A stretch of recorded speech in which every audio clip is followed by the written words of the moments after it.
greetings and salutations, everybody. Welcome to the best damn movie-related show on the planet Earth, the John Campea Show, coming to you from right here on my YouTube channel. I'm, of course, your host, John Campea. It's an awesome honor and privilege, as it is every day, to have you, my international friends, joining me as we talk about our favorite things in the world, movies and movie news, and all that sorts of good stuff. And I'm going to let you know right now, Robert Meyer Burnett is normally here on Wednesdays, but he had some things come up, and he emailed me last night, so he wasn't going to be able to make it in today. Don't worry, he'll be back a little bit later this week.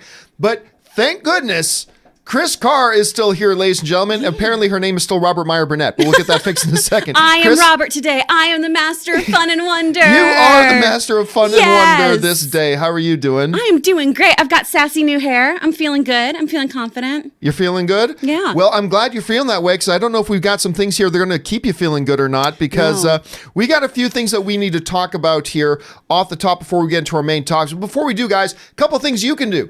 Number one, if you enjoy this channel and the discussions that we have here, go ahead and click that subscribe button. Become a subscriber to the YouTube channel. Also, make sure you go over and click the thumbs up button, and make sure a little bit later on you leave a comment to keep the conversation going, giving your thoughts and opinions. And by the way, if you've got a thought, opinion, or a question you want read here on the show, go ahead and use the super chat feature. It's a great way to make sure that your question gets answered in a video, and also it's a great way to support the channel as well. All right, before we get into our main topics, and we do have a bunch of them, there's a few things that we need to talk about here today. And the first thing we're going to talk about here today is this. Undeniably, one of the greatest, most celebrated shows ever, or movies, I should say, ever of all time.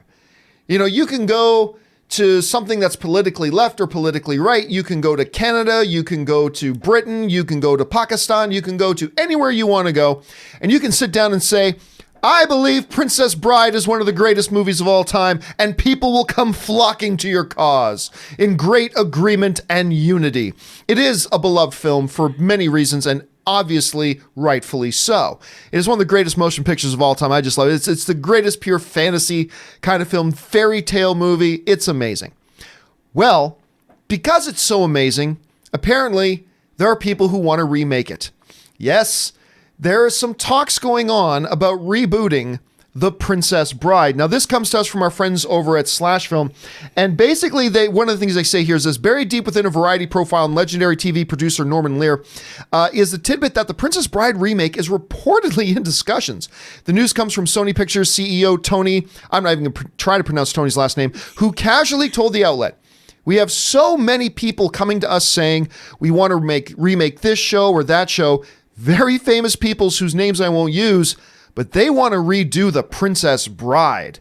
They want to redo The Princess Bride." Now, look, I'll tell you what. I absolutely 1000% adore The Princess Bride. What is there not to love and adore? Nothing. There is nothing about The Princess Bride to not love and adore. It is one of the, if not arguably the, most perfect movie ever conceived of in the history of mankind. It is wonderful, it is fantastic, it is adorable, it is all those things and more. That being said,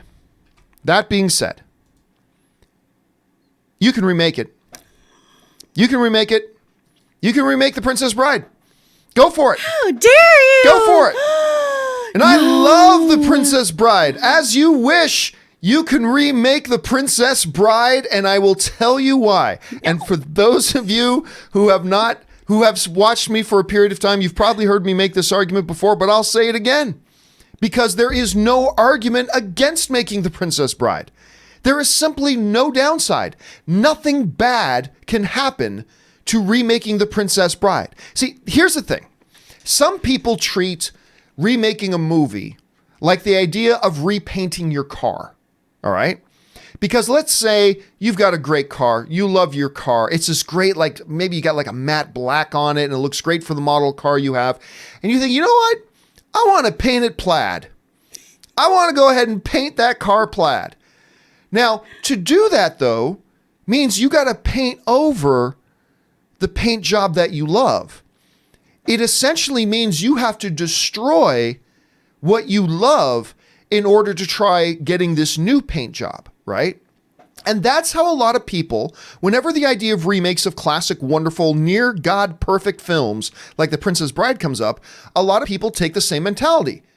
You're going to destroy the thing I love in order to try to do something new. When in reality, the car sales place is actually bringing you a free new exact duplicate of your car, and they're going to paint over that one, and your car is still there with the perfect paint job that you already love, and it's not being touched, and nothing bad will happen to it. It's just you got this other car now that they're going to try that paint job on. And if you like that paint job, great, you got another free car. If you hate the paint job, oh well, they tow the car away and you still got your perfect paint job car. But a lot of people look at, when you bring up remakes, they look at it as if you're going to paint over what I love. And that's not the case. See, look, I love The Princess Bride as much of, if not more, than anybody. I can quote one of the few movies outside of Star Wars. There's not a lot of movies outside of Star Wars movies that I can quote line for line. Princess Bride is one of them. But if you make a new one, they're not touching the old one. They're not taking it away. They're not throwing it away in the fire. It's still there. If they make a good new movie, great. We've got another movie we can love. If they make a crappy movie, oh, well, I'll never watch it again. I'll just watch the original. Now, Chris, I know that before we started the show, when I brought this up and I said, hey, did you see this topic we're going to talk about? Woo! Immediately was like, I'm pretty sure your hair was black before we started. It was, and then all of a sudden it changed, started to turn just because of that idea. My rage made me just go full ginge.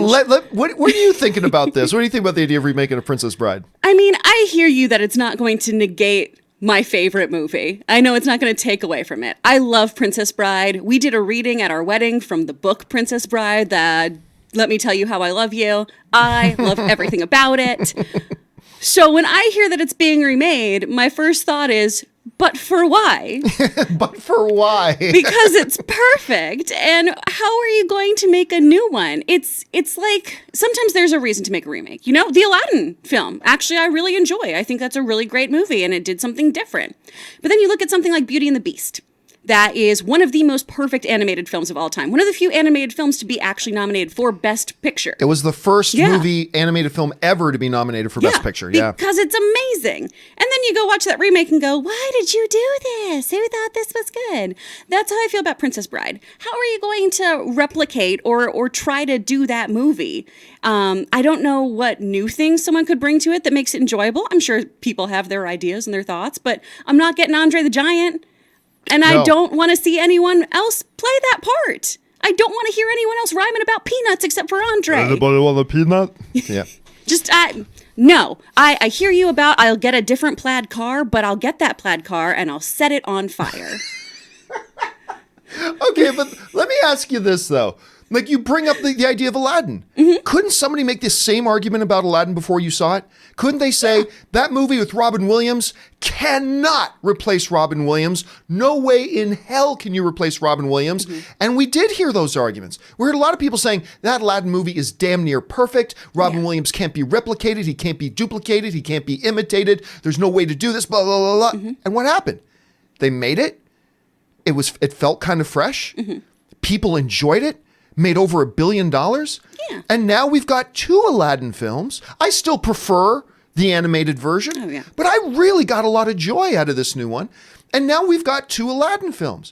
Now, that new Beauty and the Beast, this is a great example. Okay, they made it. Didn't quite do it for you. I didn't mind it. I thought it was interesting. The one good thing that came out of that new one, though, is that... and I know she'll never leave me. Yeah. That song's really, I'll give it that. That's the one really good thing that came out is that song, that extra song they put in there. But that Beauty and the Beast came out. Okay, it didn't do it for everybody. It wasn't great. And it's already been forgotten about. And nobody's forgotten about the original Beauty and the Beast. Yeah. It's still there. It's beloved. So what harm came out of them doing Beauty and the Beast remake? The nightmare fuel that was Mrs. Potts. Did you see what she looked like? Okay, yes, but... Still haunts my dreams. Ultimately, it caused no harm. That they redid Aladdin caused no harm to the original Aladdin. You know, there are a lot of people who don't like the new Lion King. I adore the new Lion King, but there are a lot of people who don't. But even talk to them, does no harm to the original 94 masterpiece. Still, in my opinion, the greatest animated film of all time. So I guess... You know, in the midst when these conversations come up, people ask why. Yeah. Why? But I want to turn it around and say, why not? Why not? I mean, Aladdin is a great, I'm so glad you brought that up. Aladdin is a perfect case study of this. They remade Aladdin, and now we've got this new fresh take on it. We adore it, we love it, when everybody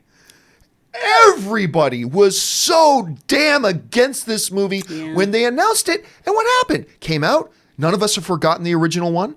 The Robin Williams Irreplaceable. So a lot of people really like Will Smith's performance in it, and that was the biggest I was issue. surprised. Yeah. I was surprised. I mean, I thought Will was a good choice to be somebody who wouldn't imitate Robin Williams, but would bring that same kind of charisma to it. Yeah. But even then, like we saw that first trailer, and like me and Rob talked about, it felt too jiggly. Like there was just something wrong about it. And then I watched it and I was like, oh my God. And look, I'm just saying, I'm not saying that they should do a Princess Bride remake. I'm not saying they should. But if they did, I just don't see there being any harm. I don't see why people get upset because they're not going to paint your car plaid. You're still going to have your car. It's fine. No damage will come from that. And by the way, studies were done. We used to talk about this all the time back in the movie blog days. But there were studies done by the studios that put that out. Do you know when the Ring, the North American version of The Ring came out? There are a lot of people say, the Japanese version, the Asian version is a perfect horror movie. You know what happened? They proved more people went and watched the original. When The Departed came out, more people went and watched Infernal Affairs. When a remake gets made, it actually draws more attention to the original film that maybe a lot of people have never checked out. But anyway, I am not arguing for, I am not standing on a soapbox and saying we need a Princess Bride remake. No. Don't get me wrong. I'm not going to saying tweet that. today. John Campea wants this remake. He demands a Princess Bride remake. All I'm saying is a lot of people online acting like the sky is falling if they make another one. And all I'm saying is, even if it sucks, no harm done. Really. And if they make it good, then we've got another new Aladdin. But I don't know. Guys, what do you think about this? Was your first reaction more like mine that, hey, yeah, that could be all right or it could be bad, whatever, give it a shot? Or is your first reaction more like Chris's, where it's like, screw you, don't you dare, I will set this car on fire. Jump down to the comment section below and let us know your thoughts. All right. Another thing off the top here that we should go into is this. One of the films that's been talked about a lot lately, getting a lot of love at the film festivals, huge critic reviews, all this kind of stuff. We were actually hearing from a bunch of you who are at the Toronto International Film Festival, writing in on the show the last couple of days saying it was your favorite film there, is the film Knives Out. Everybody's raving about this movie. I still haven't seen it myself. Still have not had a chance to see this film. Brand new trailer dropped for it today. And I'll tell you what, I thought the trailer was great. Now, the last trailer I thought was really solid. I thought the first trailer for Knives Out was very, very solid. My big problem was they had this they ended it on a sour note with that whole, what is this, CSI KFC? It's like, really? That's what you end this trailer with? Anyway, this trailer was, for the type of movie it seems like this was basically perfect. They've been saying that this whole movie is a love letter and an ode to the classic Agatha Christie kind of murder mysteries, right? And this trailer went 100% all in on that. This trailer screams murder mystery from beginning to end. And I'm sitting here watching this new trailer today, finding myself, I'm trying to figure it out just from watching the trailer. I'm watching this trailer, it's like, ooh, wait a minute, did she do it? And I'm like getting caught up into it already. I loved this new trailer. Chris, you had a chance to watch it this morning. What did you think about it? I am so into this movie. I am so pumped. I kept trying to figure it out. And I love that the trailer still doesn't give anything away. It's just... It really doesn't, yeah. It's just kind of accusatory looks. And you're like, yeah, they kind of look guilty. Oh, yeah. I'm really glad Erin wasn't here to watch this today because that moment with the spider. Oh, she would have literally fell out of her seat. It was my first thought. I was like, thank God she's not here. Oh my gosh, that poor thing. But I'm so excited about it. I brought it up on the show before. Back in Houston at the Alley Theater, they do Summer of Chills, and they do a whole bunch of Agatha Christie plays. And that's what I grew up watching every summer. And it's one of the things that made me fall in love with theater and entertainment. And the murder mystery, I feel like, has been kind of a lost art for a while, the whodunit. And I am so excited to see this film. I think it's going to be so cool. I'm honestly probably the most excited about this movie now out of everything that's coming out. I'm not going to lie, you guys, I've got some Star Wars fatigue because I'm so sick. I'm so sick of everyone talking about how bad the last movie was or how this movie has to really deliver, blah, blah, blah. So I'm at a point where I'm almost like, I'm going to go see it, but I'm so exhausted already. This movie has me excited to go to the movies. I'm thrilled. And it's funny, again, hearing from a lot of the viewers who were at Toronto Film Festival writing, a lot of them saying either Knives Out was like their favorite film there. Some they're saying this Marriage Story, which is getting a lot of buzz and a lot of heat. People talking about that one. That's going to be a Netflix film. So a lot of interesting things. Question here, guys. Did you have a chance to see the new Knives Out trailer? What did you think about it? Liked it, loved it, hated it, disappointed in it? What did you think? Jump down to the comment section below and let us know your thoughts. All right. One more thing off the top here, guys, before we get into our main topics. This kind of just came out this morning, caught my attention. And that was the notion of this. We all know one of the movies that we are all most excited about is Joker. Just fresh off its win at the Venice Film Festival, winning the Golden Lion there. It just looks amazing. I've been excited about this film since the day they announced they were doing it. Finally, a standalone universe comic book based film. I love it, excited. Everything looks good about this thing. And they just put out a new poster. Now, I generally don't get very excited about posters because posters mean nothing, right? They have nothing to do with the movie. A good poster artist comes in and you can make a great looking poster to a terrible movie. It doesn't mean anything. I'll tell you what, I got a big freaking grin on my face when I took a look at this bad boy.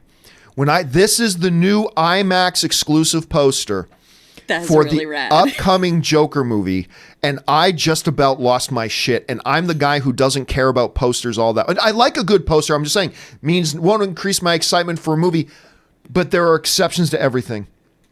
And I look at this poster, and I'm like, here's one of the things I often say, Chris. I often say, the thing I love most about posters are the ones that capture the entire spirit of a movie in one frame. You know, that one Shawshank Redemption poster of him, Andy Dufresne out in the rain with his, that's my all-time favorite poster. It captures the spirit of the film in one frame. And I love it when a poster can do that.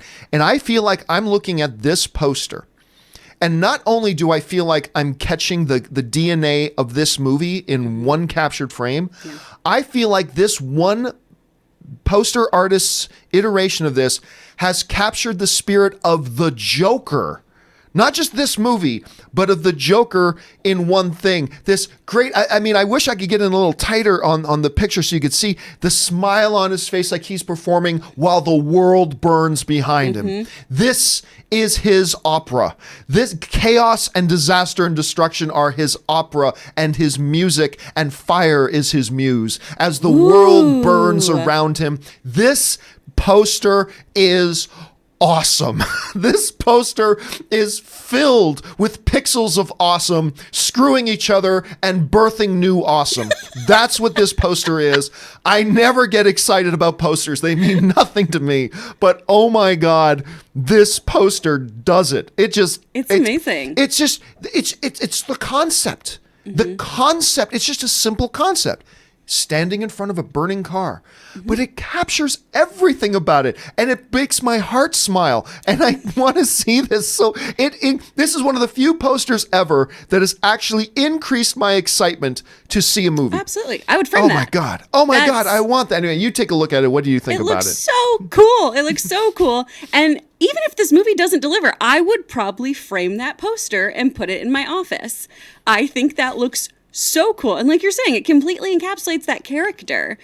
And we still are, waiting to see the movie. We're still waiting to see if it's as good as people have said it is. And we know that it's already been pretty polarizing with some people. But man, that is a great poster. That looks so freaking cool. Yeah, I don't often make posters topics on the shows a lot these days, but the guy had to make an exception for that one. Amazing. What do you guys think about this Joker IMAX poster? Do you think I'm getting a little carried away? Maybe I am. Do you maybe think, yeah, it's a poster? Or are you excited about it as I am? Jump down to the comment section below and let us know your thoughts. All right, guys. With those three things down and out of the way, let's now move on to our main topics of the day. How do we select our main topics here on the John Campea Show? Well, it's really rather simple. See, you guys come up with them by simply going over to www.thejohncampeashow.com/contact. Once you guys get there, fill out the form that you see, hit submit, and then maybe, just maybe, you might see your topic or question featured here on the John Campea Show. With that down, Chris, What is our first main topic today? First topic is from Matt Thornton. Greetings, John. So it's been announced that the Saved by the Bell is getting a reboot. I loved the show when I was a kid, and I've seen that most of the questions seem to be surrounding on which characters will be returning. My main question and curiosity is on what direction will it take? Will it be cheesy and colorful like it was in the 90s? Will it have more mature and darker themes? Whatever may happen, I'm very curious. So, do you think we're going to have, beachside babes and pastel shorts? Or are we going to tackle, vaping and stuff? What's going on? Vaping. That's it. Saved by the Bell. The vaping the crisis. Vaping years. Look, there are some things they redo and revive. This isn't a reboot, obviously. This is a reviving. There are some things they reboot or revive that I go, really? Really? I'll be honest with you. Saved by the Bell is not one of those things. I get it. As a matter of fact, just recently, this thing is popular. They just did a pop-up. I can't remember the name of the diner. The cafe, yeah. The Cherry Pickle. I'm making it up. But let's for argument's sake call it the Cherry Pickle. Whatever the name of the diner was in Saved by the Bell. They did a pop-up for it. The Max. The Max. Okay, thank you. Is that what it is? It sounds right. Yeah. I don't know. I wasn't huge into Saved by the Bell, but it is. I remember Zach. But they did a pop-up for it recently in LA. And Anne and Kaori came to me and say, we are going to this pop-up Max. I'm like, I can't. I don't even know what you're talking about, first of all, which I normally don't. But I got other things I got to do. But Anne and Kaori, they got dressed up. They went down to that Max pop-up. Mm-hmm. They took tons of photos and stuff like that. They said the lineup was insane. Mm-hmm. It packed. You started having to book it in advance and all that kind of thing. Believe me, everybody knows Saved by the Bell. Yeah. And the only reason Mario Lopez is on any freaking TV show isn't because of any inherent talent he has. I'm not saying he's not. Don't get me wrong. I'm not saying he's not talented. I'm just saying he's there because people love Slater. Yeah. They love Saved by the Bell. And that's what they're there for. Anyway, for those of you just talking and maybe you're hearing this and you're thinking, wait a minute, what are we talking about here? Well, basically, NBC Universal, also known, the streaming service known as, Peacock. You heard that right. The name of their streaming service is called, I'll say it again, Peacock. Anyway, one of the flagship shows we talked about the other day is going to be Battlestar Galactica, which is very exciting. But the other one they're doing is going to be a revival of Saved by the Bell. Now, they put a little bit of a description of what's going on here.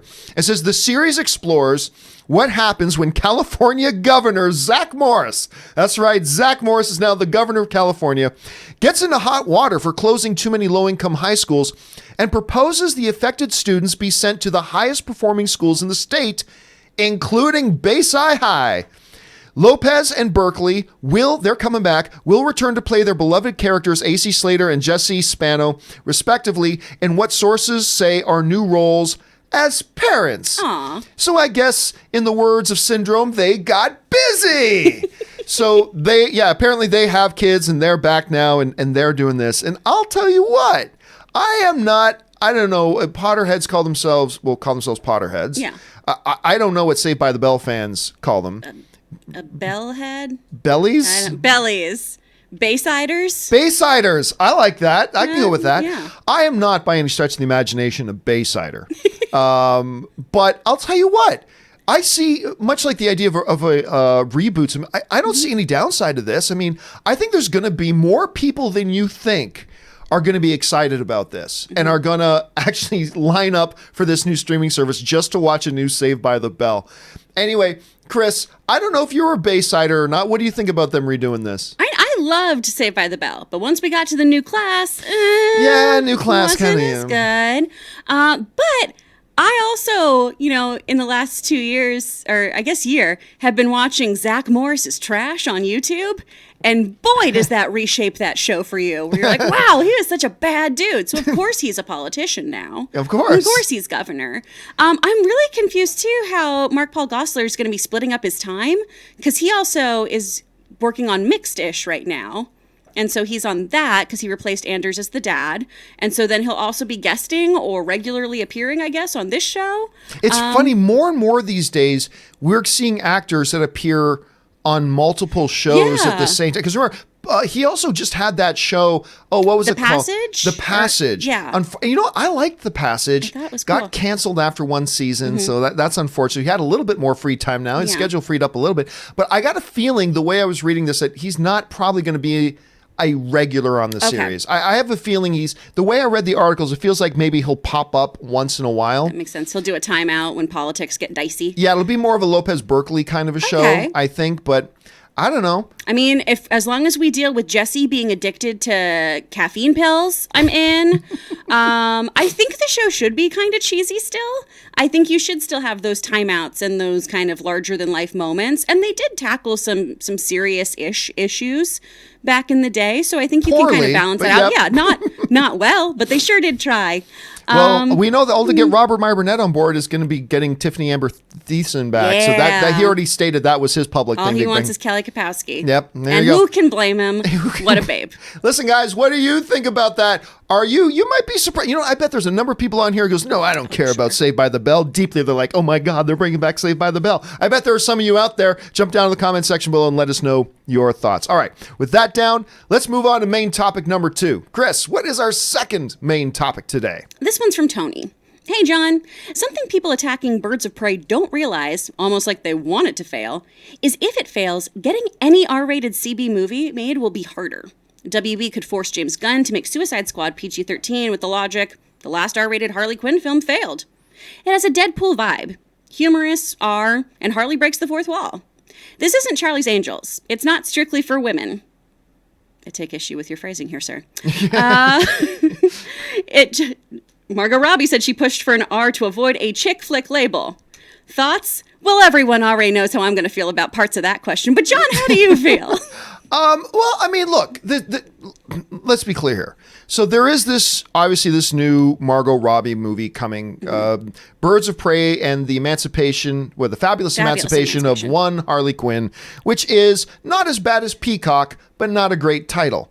Nonetheless, still, here it is and it's coming. And look, I'm one of the people that I'm not excited about this. Yeah. I'd like to be excited about it. I would, but I'm not. And I might get excited. Mm-hmm. You know, the movie's still a ways off, right? They still got a long way to go. And maybe once they start showing some fuller trailers, we got to start getting our glimpse of Ewan McGregor in there, which I am intrigued by. Who doesn't love Margot Robbie? But there's just something about this notion that felt flat to me from the beginning.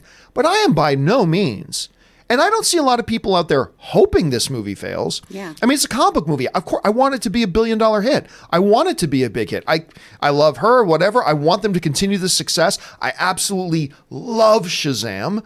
Aquaman was really entertaining. So they've got a couple of wins in a row. We got Wonder Woman 84 coming with Patty Jenkins directing. It would be great to see them have like a 4-film winning streak.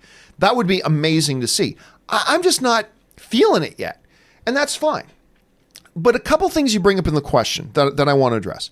Number one, you're saying if this doesn't do well, then it's going to be harder to make comic book R-rated movies. That's not necessarily true. Remember, there is a long, long list of R-rated comic book movies that have flopped. There's a long list of them. It's not like this would be the first R-rated comic book movie attempted and failed. Exactly. Also, you pointed out yourself in the message, we are coming on the heels of the Deadpool films, which have proved R-rated comic book movies. Not that they do succeed, but that R-rated comic book movies can succeed. But one of your big things is, if this thing fails, they'll force, James Gunn to make his movie, Suicide Squad 2, that they're going to force him to make this thing PG-13. No, they won't. This movie doesn't come out till like February, right? It doesn't come out till February. And coming out in February means James Gunn is going to have his Suicide Squad movie way in his rearview mirror. He's going to be done shooting. It's going to be a finished film. Well, I mean, a lot of post-production still to do, but it's not good. Don't worry. Whatever happens with Birds of Prey will not affect whatever it is James Gunn is doing with Suicide Squad. So don't even worry about that. But yeah, I think, look, don't misinterpret pessimism for outright aggression. Like, I think there's a lot of people out there that are a little bit pessimistic about Birds of Prey right now, but that's understandable. We haven't really seen anything from there. Not a lot of people wanted to see a Harley Quinn without Joker. I'll be honest with you too. I would have been far more interested in this if it was a Harley and Joker movie, because I know I'm not in the popular crowd with this, and that's fine. I really like the dynamic between Jared Leto and Margot Robbie as Joker and Harley in Suicide Squad. I thought if one of the big weaknesses of Suicide Squad is we needed more of the two of them together. So, but don't misinterpret my pessimism right now for aggression, that I want this movie to fail. I hope this sucks. No, I want this movie to be awesome. Just like I thought Shazam was awesome, I'm just feeling a little bit different. And I think that's what you're sensing from some people. So I really wouldn't worry about it. I wouldn't worry about it one way or the other. They haven't even really started the marketing campaign on this movie yet.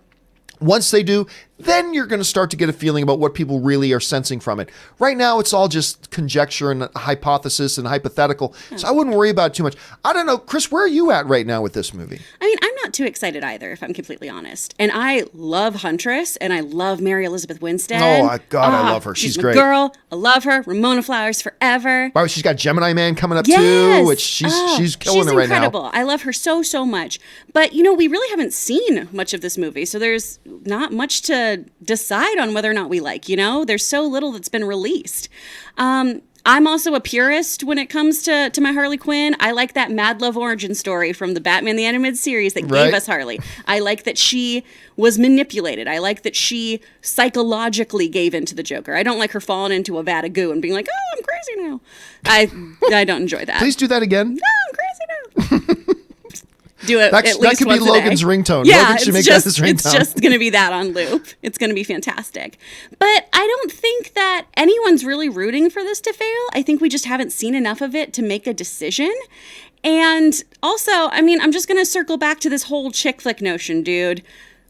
Women still make up the majority of audience goers. We are half the population. Bleeding Cool did a study that 40% of comic book purchases are done by women. Comic books are not a gendered thing. Comic book movies are not a gendered thing. Also, all these superheroes are in spandex, bro. You think we're not going to go look at Jason Momoa and stuff? GTFO. It's not gendered. And I don't think you can say that Harley Quinn is being forced to not be a chick flick. Most of the people I know who are interested in seeing this movie are either hardcore Harley Quinn fans, love Margot Robbie, love this cast, or really want to go see a bunch of hot people in a movie. Regardless of gender, guys and girls are into this thing. So I don't think viewing it under the lens of it being some kind of movie that's being made for women is helpful here. It's a comic book movie. So question here is, guys, what do you think about that? What are you feeling right now? Understanding that we haven't seen much, but what are you feeling right now regarding Birds of Prey? Are you hopeful? Are you a little bit pessimistic right now, but you're reserving judgment? Are you aggressively against it right now, or are you extremely excited about it? Let me know what you think and why you think it. Jump on down to the comment section below and let us know your thoughts. All right, with that down, let's move on to our third main topic today. Chris, what is our third main topic today? Third topic is coming from Ronald D. Less. Hey, John. I just saw the full list of the movies that will be available on Disney Plus at launch, and it's a lot more than I was expecting. The library is truly impressive. Some of the ones I'm most excited about are, besides the Star Wars, Pixar, and Marvel movies, are Big Hero 6, The BFG, Christopher Robin, The Gods Must Be Crazy, The Help, John Carter, and, well, too many to mention. What do you think of the initial offering, and what are you most excited about? I tell you what, I said on this show a while ago, because some story came out that apparently was completely false, but talking about, the limited offerings that are going to be there on Disney Plus when they first launch. And I'll tell you what, that was dead wrong, because the list they have is damn impressive. It is a damn impressive list of the stuff they're launching with. And again, like I say, even when you get beyond the Pixar stuff, the Star Wars stuff, the Marvel stuff, you think, well, isn't that everything? There's a lot more, and you just listed a couple of the great ones. My heart, again, my heart was happy when I saw The Help on there. The Help is absolutely The Help is one of those movies that reminds me about why I love the movies. Christopher Robin, speaking of Ewan McGregor, Christopher Robin was so good. A little bit of a weird first act, but once you got past it, it was like, oh my God, there's so much payoff to this. John Carter. We've been talking a lot about John Carter lately. John Carter of Mars or John Wick of Mars, depending on which way you want to go. I mean, there's so much good stuff. And the list is exhaustive. It's exhaustive. Take a look at this. All right? Starting from 10 Things I Hate About You, which I already know is going to make Anne happy. That's going to make Anne very, very happy. The 500 Days of Summer is on there. Obviously, the Aladdin films. And you should be happy about this. Aladdin 2, The Return of Jafar. Yay! Is going to be... Annie is going to be on there. Of course, you got a ton of the Avengers stuff. We got Ant-Man in there, all the MCU stuff going through. The Black Hole is going to be on there. The Black Hole, then the BFG. Nobody went to go see the BFG, and the BFG didn't get great. Screw that. I loved the BFG. I thought the BFG was a wonderful, wonderful film. I thought that was great. If Breaking 2, what? Breaking 2 like Electric Boogaloo? Is that what that is? I don't know. If it is, it makes me happy. Bugs Life. I can just scroll through good. here. All the Camp Rock movies are on there for you, John. You can get your Joe Bro fix. There it is. Coco, of course, being with the Pixar stuff. Anne will be excited to have the Descendants. That's one of the brands that she worked on. So she'll be the classic Dick Tracy is going to be on there. And look, I'm just going through here. Free Solo is on there. Frozen is in there. I love that. Geniuses, George and AJ is going to be in there. Are you kidding me?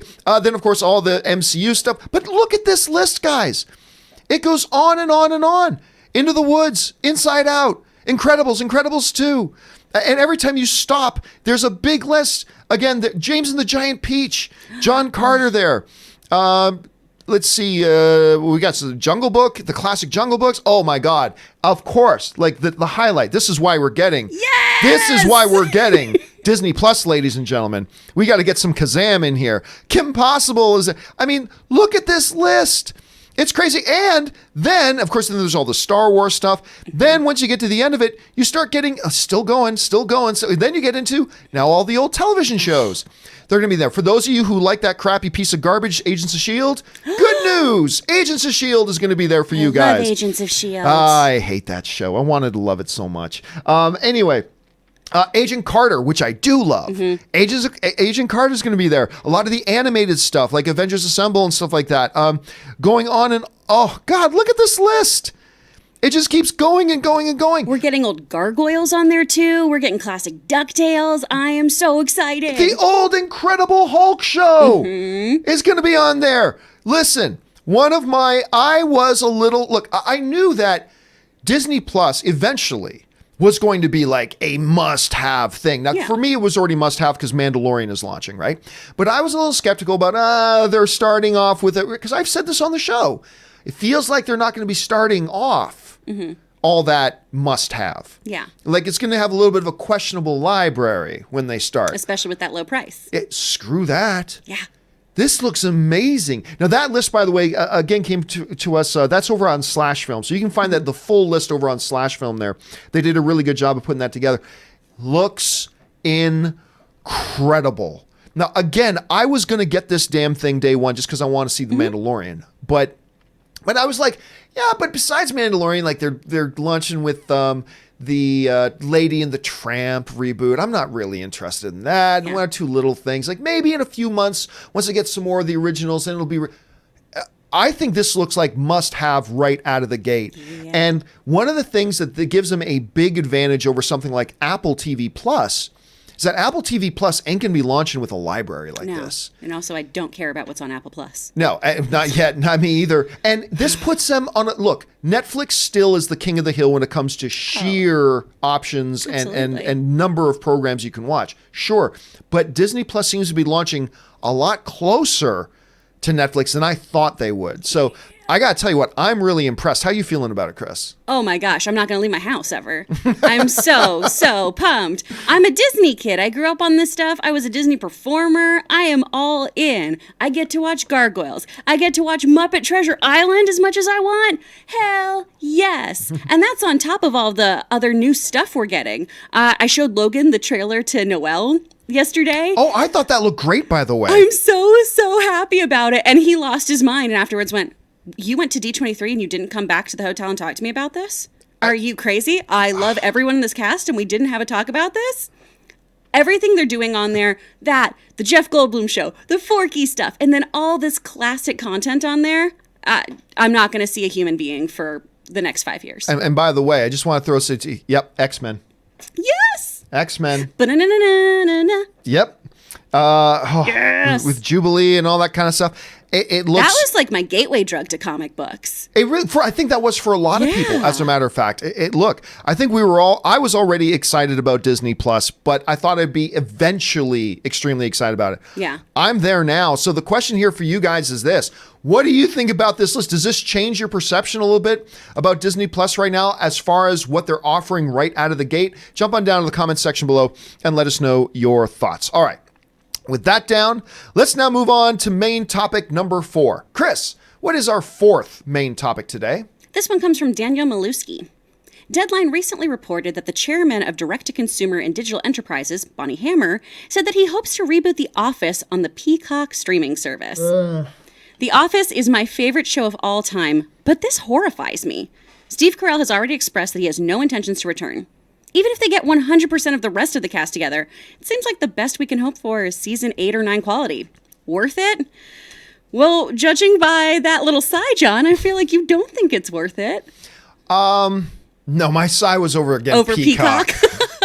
I swear to God, I'm never going to wrap my head around that. Do you think instead of doing the bum, bum, bum, it's just going to be Peacock squawks? It's just going to be like... Ah! I think it's just going to piss on the camera thing. It's just going to... and it's going to piss all over you. Because why not? I mean, listen, some Harvard grad executive at NBC Universal came up with this stupid, bloody idea of calling it Peacock. What and then idea lost to that? Room full of morons in their executive offices and go, yeah, that's a great sounding title. Anyway, it's just the name of the service. It doesn't matter. It doesn't matter. I'll tell you what. As far as reviving something like The Office, I'm down with it. And let me get to the one thing that he mentioned. Like, if you don't get Steve Carell back, all you got is season 7 and 8 or 8 and 9, whichever it was. I'll say this about it: the first season that they did without Michael Scott was rough, but I think it was rough for 2 reasons. Number one, I think it was a little bit rough because they now had to adjust to their main star not being there. Okay. But the second thing, and I've always said this, was that they made a crucial mistake in making the new focus of the show Ed Helms and the Andy character. That was a brutal mistake. Again, some brain trust over there went, whoa, well, he's in The Hangover. That's real popular now. He should be the centerpiece of our show, which made no sense. Like, if you watched the Office, you knew they would never have made that character the manager. Yeah. Like, never. He was suspended several times in the show. You know, they would never have done that. And quite frankly, at the time, I have since then gone on to see Ed Helms do some things that I quite like, and I love him in Hangover. But I didn't think he was strong enough to lead that show. That show should have instantly become about Jim and Dwight. That's who the show should have instantly become about at that point. And then, but the thing is this, after a while, when they started to realize the mistake they made, they had the Ed Helms character actually leave for a little bit, brought him back, and they focused much less of the show on him and more on the ensemble cast. And when they did that, the show started getting pretty enjoyable again. And I started to like the show again a lot when they adjusted. And by the way, Ed Helms is a part of the ensemble, is very good. So that started to work for me on that level. But here's the important thing we got to keep in mind here, guys. Stephen Carell has softened his stance. Don't forget that. He has softened his stance. And I remember it was a number of months ago, Steve Carell was hosting Saturday Night Live. I don't know if you guys remember this, but he hosted Saturday Night Live and he did his big opening monologue. And he said, I guess let's do a little Q&A here as a part of the model. That's not traditionally done, so let's do some Q&A. And a random audience member puts up their hand and goes, yeah, are you guys going to go back and start making The Office again? And he's just like, well, it was a great period of time. I enjoyed it, but it's time to move on. And okay, any more questions? And then he goes to somebody else, and it's Jenna Fisher. Just, yeah, I was wondering if we're going to go back and do The Office again. And so he brought Jenna Fisher. And then speaking about another person put up their hand, it was Ed Helms. And they brought up Ed Helms. Aww. And then I can't remember the name of the actress from the Indomitable Kimmy Schmidt, or no. Unbreakable Kimmy Schmidt. Unbreakable Kimmy Schmidt. And then she played the new receptionist Yeah, that had a Erin. relationship. Erin, that's right, adorable. And then she put her hand up and they brought her on stage. And then he said, but the thing is, I just don't have time. Like, I made a commitment to my family that I'd start spending more time at home, Steve Carell says. He goes, look, any more questions? And then somebody else puts up their hands. He goes, it's my wife and kids. And it's Steve Carell's wife and kids. They're like, we're totally good if you want to go back and do The Office again. We were totally good. And then they end it with Steve Carell going, all right, so are we going to do an Office revival? Hey, we're going to have a great show here, everybody, blah, blah, blah. And they just left it hanging. Aww. They left it hanging. But ever since then, it raised some eyebrows about whether or not they could do this. I would say this. I don't think it's as impossible as some people are making it out to be that Steve Carell could back. First of all, I think this could work because they fixed the mistakes they did before. If you brought back a bunch of the cast. By the way, John Krasinski said he'd be all in for it. Yeah. Pam said she'd be all in for it. A number of them, by the way, Angela and Pam, they just started a new podcast called The Ladies of the Office, where they go over each episode of The Office and break it down and talk about it, which I haven't started listening to yet, but I got to listen to that. I'm so excited about it. I think this could happen. And you know what? I think it will happen because I don't think the CEO comes out and makes a statement about that unless they already know something's in the pipeline. Now, I don't know if an Office is going to get revived in the next 6 months or in a year or whatever, but I think it's going to happen. I don't think they would have said a single thing about this if it wasn't already looking like it was going to happen. And I'll tell you what, this Peacock suddenly becomes, when you talk Battlestar Galactica and a revived Office, who doesn't get that? Yeah. And by the way, it's free. You can watch it for free with ads, like a regular television network. You can just get it for free and watch it with ads, or you can pay a subscription per month to get ads free. But everybody's going to want this. Either everybody's going to want it for Battlestar Galactica, and those who don't want it for Battlestar Galactica are going to want it for The Office. Yeah. And it makes this thing suddenly much-watched TV. I think this is going to happen, and I am all for it. And I think there's a 50-50 chance we see Steve Carell in it. I think there's a 50-50 chance we see, regardless of any statements made before, I think there's a 50-50 chance. Do you think, first of all, are you even down for them reviving? Remember, this isn't a reboot. They're reviving it. Would you be down for them reviving The Office, or do you think, you know what? It's got its place in television history. Let it go. I'm not sure, because, there were some stinkers towards the end there, but then that ending was so perfect. Oh, the finale was wonderful. Oh, the finale was so good. And then Ed Helms, Andy just saying that line of, I wish they told you when you were in the good old days. Like, it gets me choked up each time just thinking about it. That's the thing about the good old days. You have to be out of them to realize you were in them. And, it's so good. Oh, and the best line from the finale, of course, it's Steve Carell at the wedding, and he says, I feel so proud. It's like watching your children grow up and marry each other. It's one of the greatest lines. He only has 2 lines in the entire finale, and each one is so wonderful. Just that's what she said. And then that line. It's so good. Oh, yeah, because Dwight said, you came. And he's like, that's what she said. It's so good. The ending was so great that I'm really hesitant to have them continue it on. But I mean, you could definitely do this was such a popular documentary on our public access channel. We wanted to revisit all of you. But we also ended with Jim and Pam moving to Austin, didn't we? To go. Yep, they could. But you know what? The easy fix for that is just to say their company expanded and they set up a new headquarter office there, and their kids are a little bit older now and in school, and she wants to go back to work. And I mean, there's a lot of ways you could do it. Now we're just speculating. Yeah. Anyway, but question here, guys, is what do you guys think about all this? Do you want to see them revive The Office? Do you think it's a bad idea? Jump on down in the comments section below and let us know your thoughts. All right. With that down, let's move on to our 5th and final main topic today. Chris, what is our 5th main topic today? Final topic's coming from Darren Trent. Hey, John, I saw your tweet tonight about the MCU stuff perhaps being done. Your friend's comparison of the MCU after the departure of Captain America, Iron Man, Black Widow, and Spider-Man feeling like Saved by the Bell, the new class, was spot on. I liked the Comic-Con presentation, but nothing is generating buzz like previous MCU movies have. Has the MCU run its course at this point, or is the best yet to come? What do you think? Well, okay, so let me give you some context here about where all this comes from. So Yesterday, I got into a discussion with a friend of mine who's in our circles is known as our pessimist. he's our pessimist. And by the way, I got his permission to talk about this today. And we got into this discussion back and forth on text. And about whether or not, he heard me say on the show the other day that I think it's possible Black Widow could hit $1 billion. I said, I don't think it will, but it's possible that it could. It is an MCU film after all, blah, blah, blah.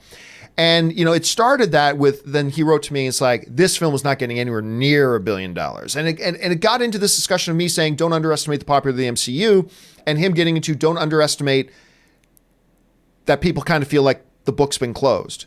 Anyway, one of the messages he sent me, and I thought it was interesting, so I put it up on Twitter. This is the message he sent me that I put up on Twitter, all right? He said this, MCU buzz isn't the same anymore. Talking about with the conclusion of Endgame, with Endgame closing its chapter. With Captain America, Iron Man, Widow, Hawkeye, who still has the limited series, but then we know Jeremy Renner's out after that, Hawkeye, and Spider-Man gone, Endgame was the end. The rest of the upcoming MCU feels like Saved by the Bell, the new class, which you mentioned, you brought up yourself earlier. The upcoming MCU film feels like Saved by the Bell, the new class, with Miss Marvel, Shang-Chi, a lot of characters like that. Mm-hmm.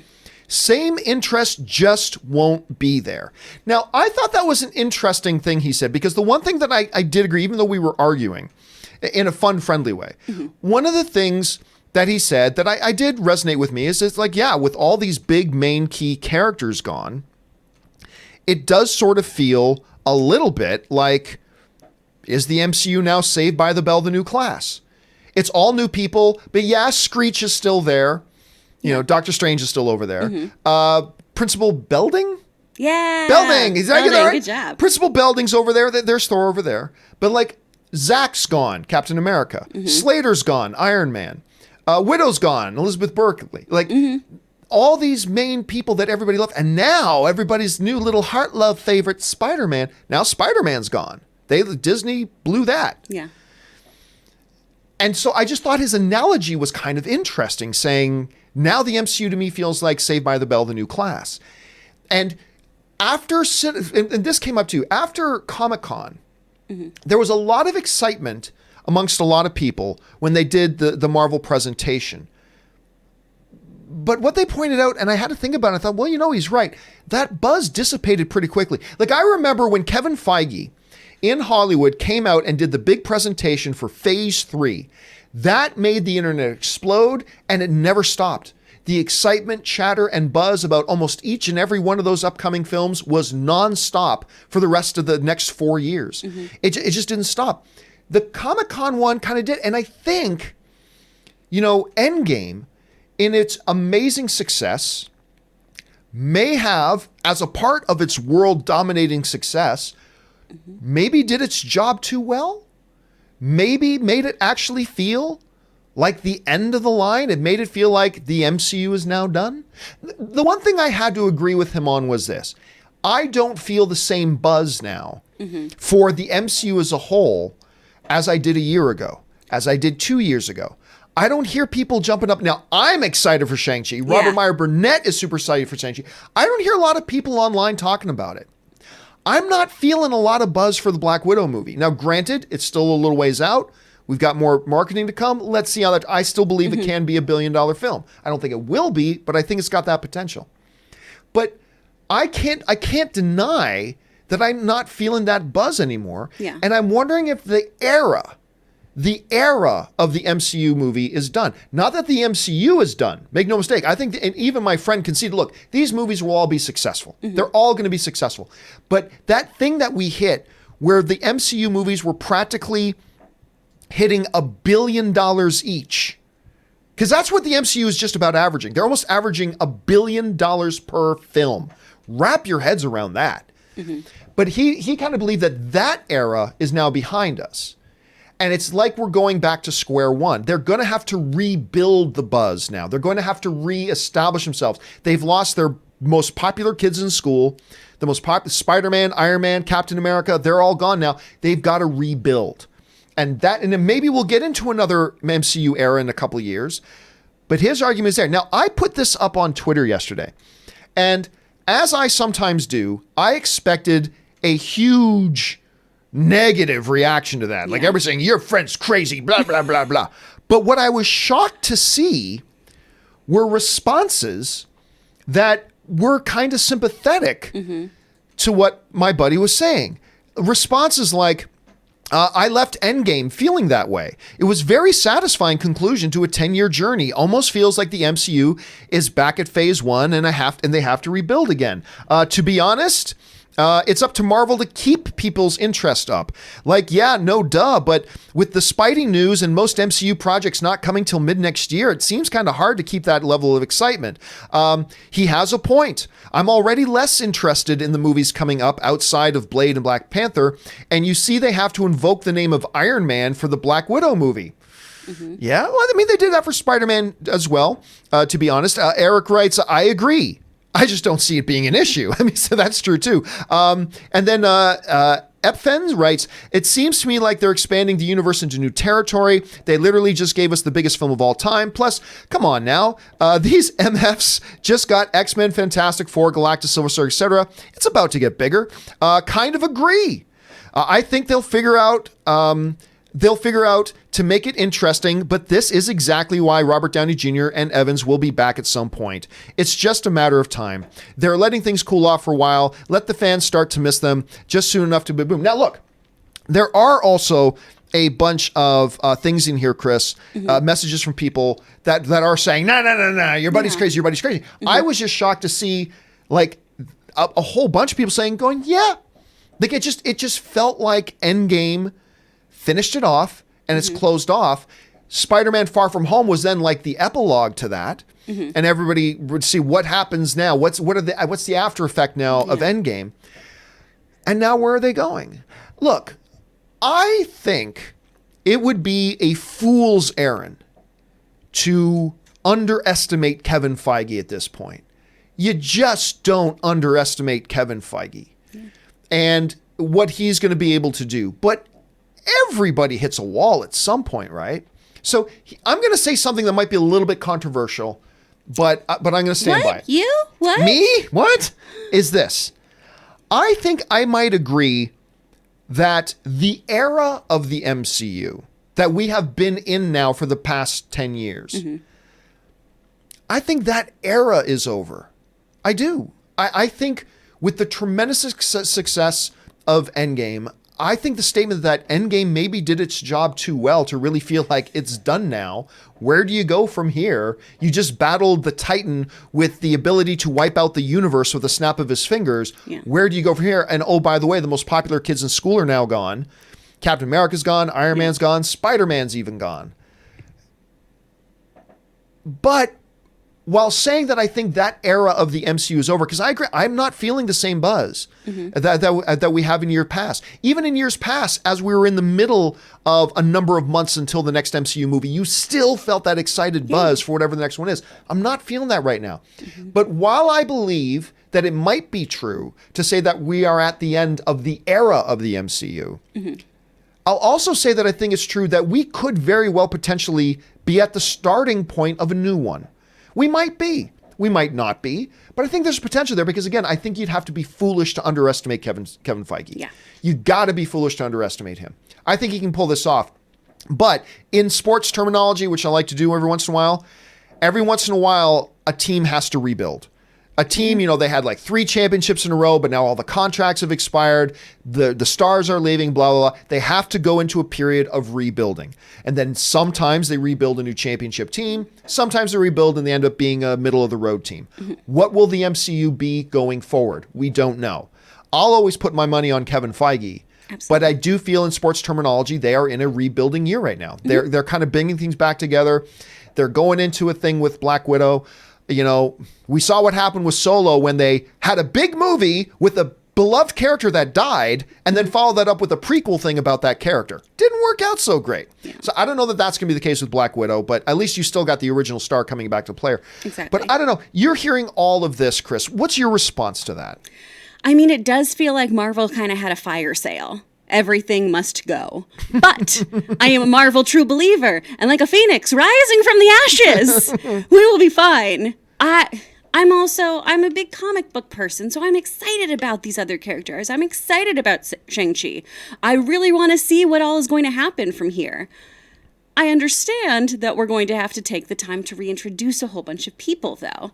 And that does take time, and that means that we might have some movies that are a little slow, or things that don't resonate as well with audiences. We could have another Thor 2 situation with some characters popping up as we try to establish them. One of my best friends in the entire world, Kendall Story, does not read comics, does not know about superheroes or anything, but graciously humors me while I go off on my little nerdy rants and watches all my stuff. Thanks, Ken. But she went and saw Endgame, and when I caught up with her, it was, oh my gosh, I was in tears the whole time. This was so beautiful. This is one of the best films I've ever seen. I'm so happy I got to see this, and I got to experience comics the way that you experience comics regularly. So there might be something to be said, though, about them doing such a good job that now everyone thinks this is done and wrapped up, and those, casual fans of these movies might be harder to engage now because they're not seeing, oh, well, I don't know who this Shang-Chi guy is. I don't know who that is. Yeah, so like you, me, and Rob are like, ooh, Shang-Chi. We're so pumped, yeah. But I always use my mom as an example. But my mom is a great example.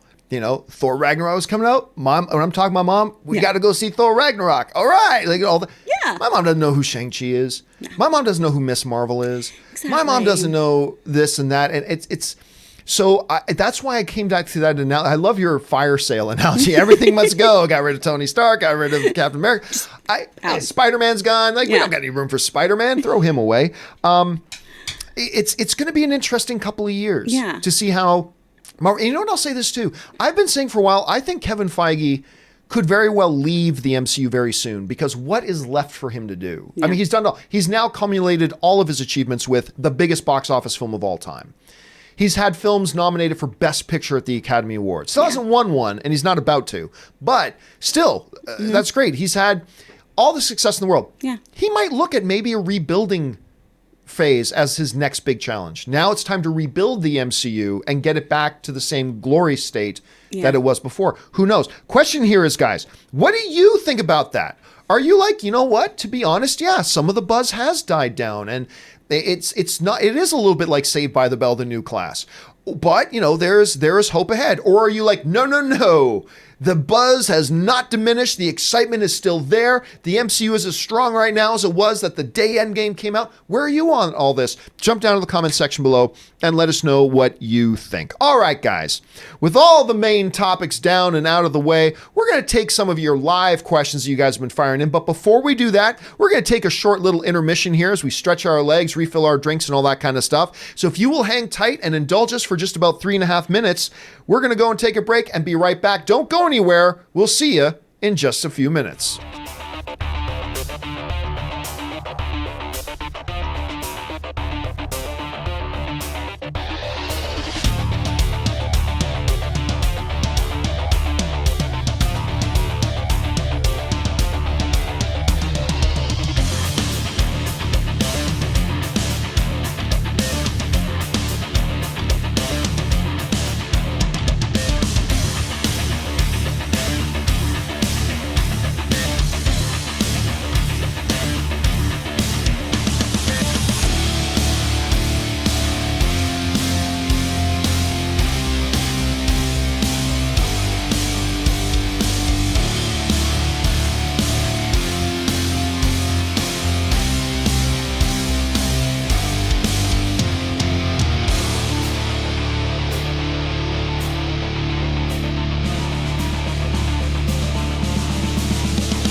Guys, and we are back. Thank you so much for your indulgence while we took a little bit of a break. I appreciate that very much. All right, guys, let's not waste any time. Let's dive right into it and get to your live questions. By the way, before we get to the live questions, I want to let you guys know about something.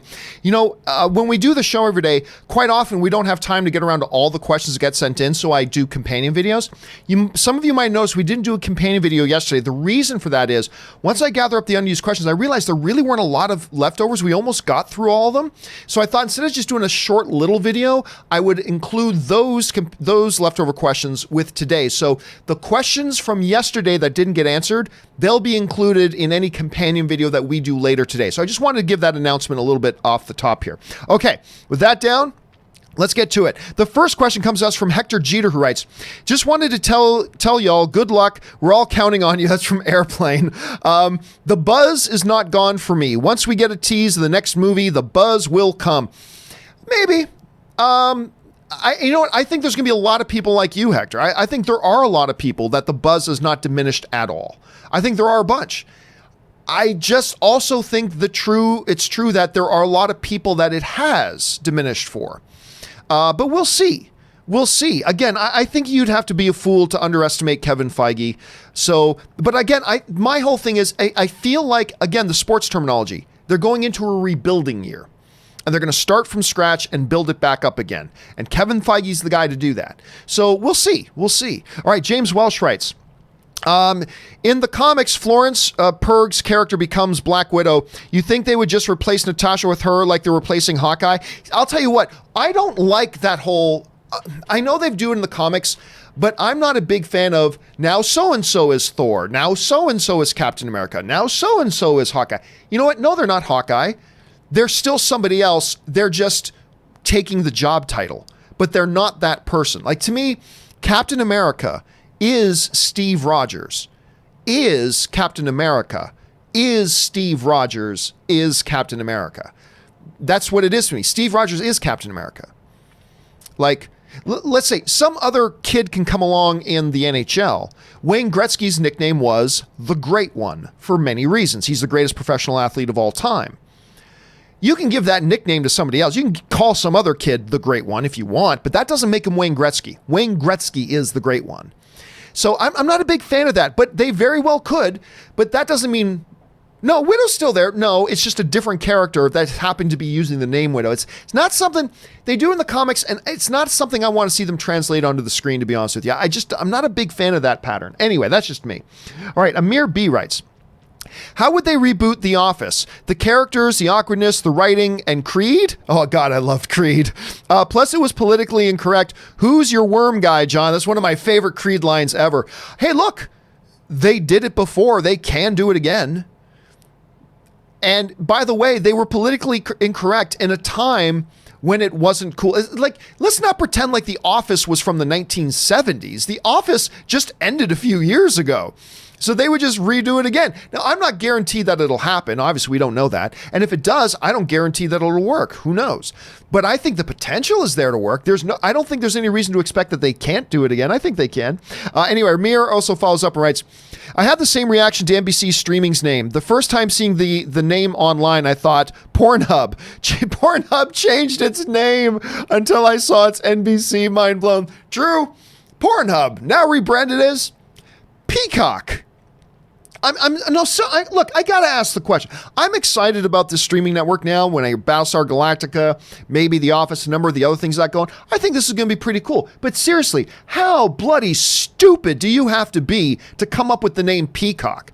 No, seriously, what frickin' moron came up with that idea? And then what pack of morons in a boardroom go, yeah, that's a good idea. And I know, I get it. John, you don't understand. The peacock is the official logo of NBC. I know that. I know that. But that still doesn't make it a good name. Anyway, this is me. Pornhub relaunched. All right. Nat Park sends in a really big super chat. Thank you, Nat, for supporting the channel on that level, man. Very much. Thank you. Nat writes, hi. Movies that give me fond memories of something else. Real Steel, Rock'em Sock'em Robots. By the way, I love that huge. I think the most underrated Hugh Jackman film is Real Steel. That movie's really nice. Anyway, Shape of Water, The Incredible Mr. Limpet with Don Knotts. That was Don Knotts in that one, right? Anyway, Ant-Man, Streets of San Francisco, Fargo, Quincy M.E. I used to watch, it was before my time, but I watched a little bit of Quincy M.E. when I was a kid on reruns, because they would often play that stuff. Pacific Rim, The Space Giants, Truly Madly Deeply, amazing movie, Truly Madly Deeply. The Ghost and Mrs. Muir, thanks. Well, thank you so much. That's a nice little kind of way to arrange those. There have been a number of movies come out that have been great that made me think of other things as well. And this may sound like a weird comparison. Follow me here, though. When I saw Lion King, the new version, that was photorealistic, and I know this might sound like an odd comparison, but when I saw The Lion King, I think of the Val Kilmer, Michael Douglas film, The Ghost and the Darkness. Now, this film's getting older. This film is getting older. Let me see if I can pull it up. The Ghost and the Darkness poster. Let me see if I can find this and find a good version of it.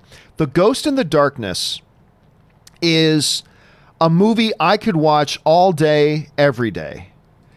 This movie is completely fantastic. I don't know if you guys have ever seen. So basically, it's set, I don't know if in the 1800s or the 1920s. That's the wrong one. I shouldn't use that one. Maybe is this one better? This one looks better. Let me try this one. And they're trying to build a bridge in India. I think it's the India or something like that. It's been a while. But the problem is there's these two lions that are killing everybody. And so you have Val Kilmer, who's this world-renowned bridge builder. So he's there to oversee the building of the bridge. And they get these lion problems, so they get Michael Douglas, who's this world-renowned hunter, to try to take care of the problem. And it's the whole thing about these two guys against these two lions.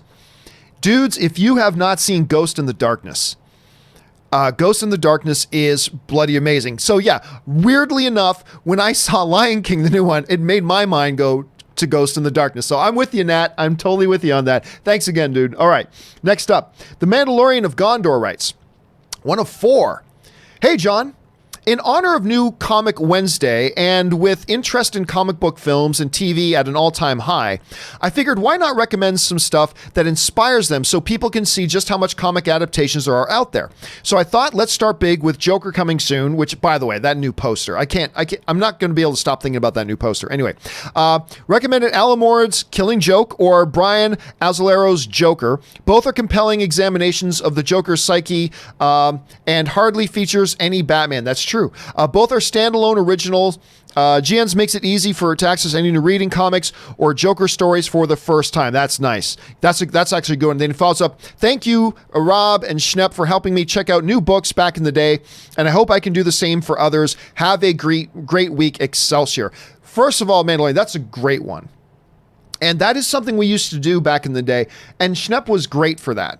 Schnepp was wonderful at, when a new movie or character was coming out, he was great at knowing exactly hey, there's this new movie coming out, Doctor Strange. All right. Maybe some of you aren't familiar with Doctor Strange. If you want to pick up something to read to get really acclimated with Doctor Strange, here's the two stories you should read. He was really good at that. Always knowing the right one to pick up and the right one to recommend and doing stuff like that. And I think it's a great one. Killing Joke is a good one to go. That's probably the best main one. They just did an animated thing on that. It did not work so well. But that's actually a really good recommendation, Mandalorian of Gondor. Thank you for the shout out to Schnepp on that. And thank you for giving that recommendation to people. I appreciate that, man. And I'm sure everybody else does as well. All right. Nathan Oswald writes, birthdays today. Jason Sudeikis is 44. James Marsden is 46. Cyclops is 40. That dude still looks like he's 29. Is it just me? James Marsden still looks like he's 29 years old. Anyway, Lance Armstrong is 48. Aisha Tyler, 49. I love Aisha Tyler. I love her. Anyway, and Fred Willard is 80? Really? Oh my God. He pops up, and he hasn't done it a lot lately, but he's pop up in everything. Including, of course, Anchorman. Anyway, wow. That's a lot of good birthdays today. James Marsden, Jason Sudeikis. Of course, Jason Sudeikis will always now forever be known as the guy who got to marry Olivia Wilde. So well done, Jason Sudeikis, and happy birthday to you. All right. Nick Markins sends in a big super chat to support the channel. Thank you, Nick. Appreciate that, buddy. All right. Hi, John. Terminator Dark Fate is expected to make between 35 to 45 million opening domestic weekend, which is similar to Genesis. Do you think Dark Fate's box office has to do better to be deemed successful? Well, I mean, look, it's difficult because this movie is facing an uphill battle. And that uphill battle is the last 3 Terminators that have come out before it. It's an uphill fight. Because now it's not just trying to be a Terminator movie, it's being a Terminator movie on the heels of another Terminator movie that a lot of people didn't like, which itself was on the heels of a Terminator movie that a lot of people didn't like. So it faces a really big uphill battle. I'll tell you what, if Terminator Dark Fate can come out with like a $45 or $50 million opening weekend, I'd say you're doing okay. Because if you can come off of a crap fest like Terminator Genesis and have as many, if not more people come out to the next one after you just let everybody down with Genesis, then you probably did a pretty good job putting this movie together. You probably did a pretty good job putting this movie together and marketing it. Look, let's be honest. After Genesis and the streak of bad Terminator films, this movie was never going to open to $100 million.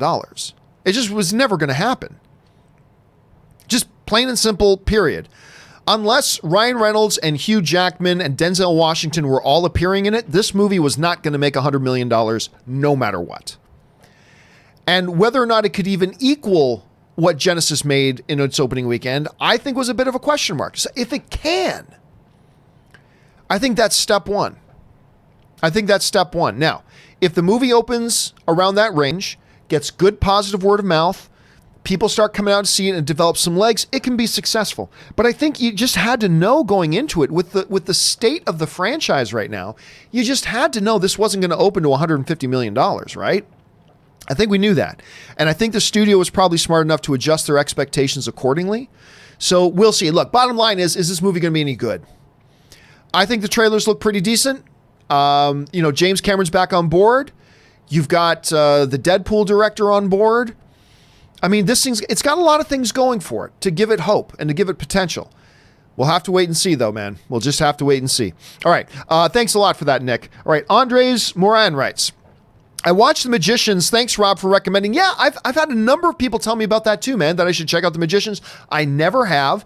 And at some point, I think I might have to do that because apparently you seem to like it as well, Andre, so I'll have to keep my eye open for that. Hector Jeter writes, how about some coffee, Johnny? No thanks.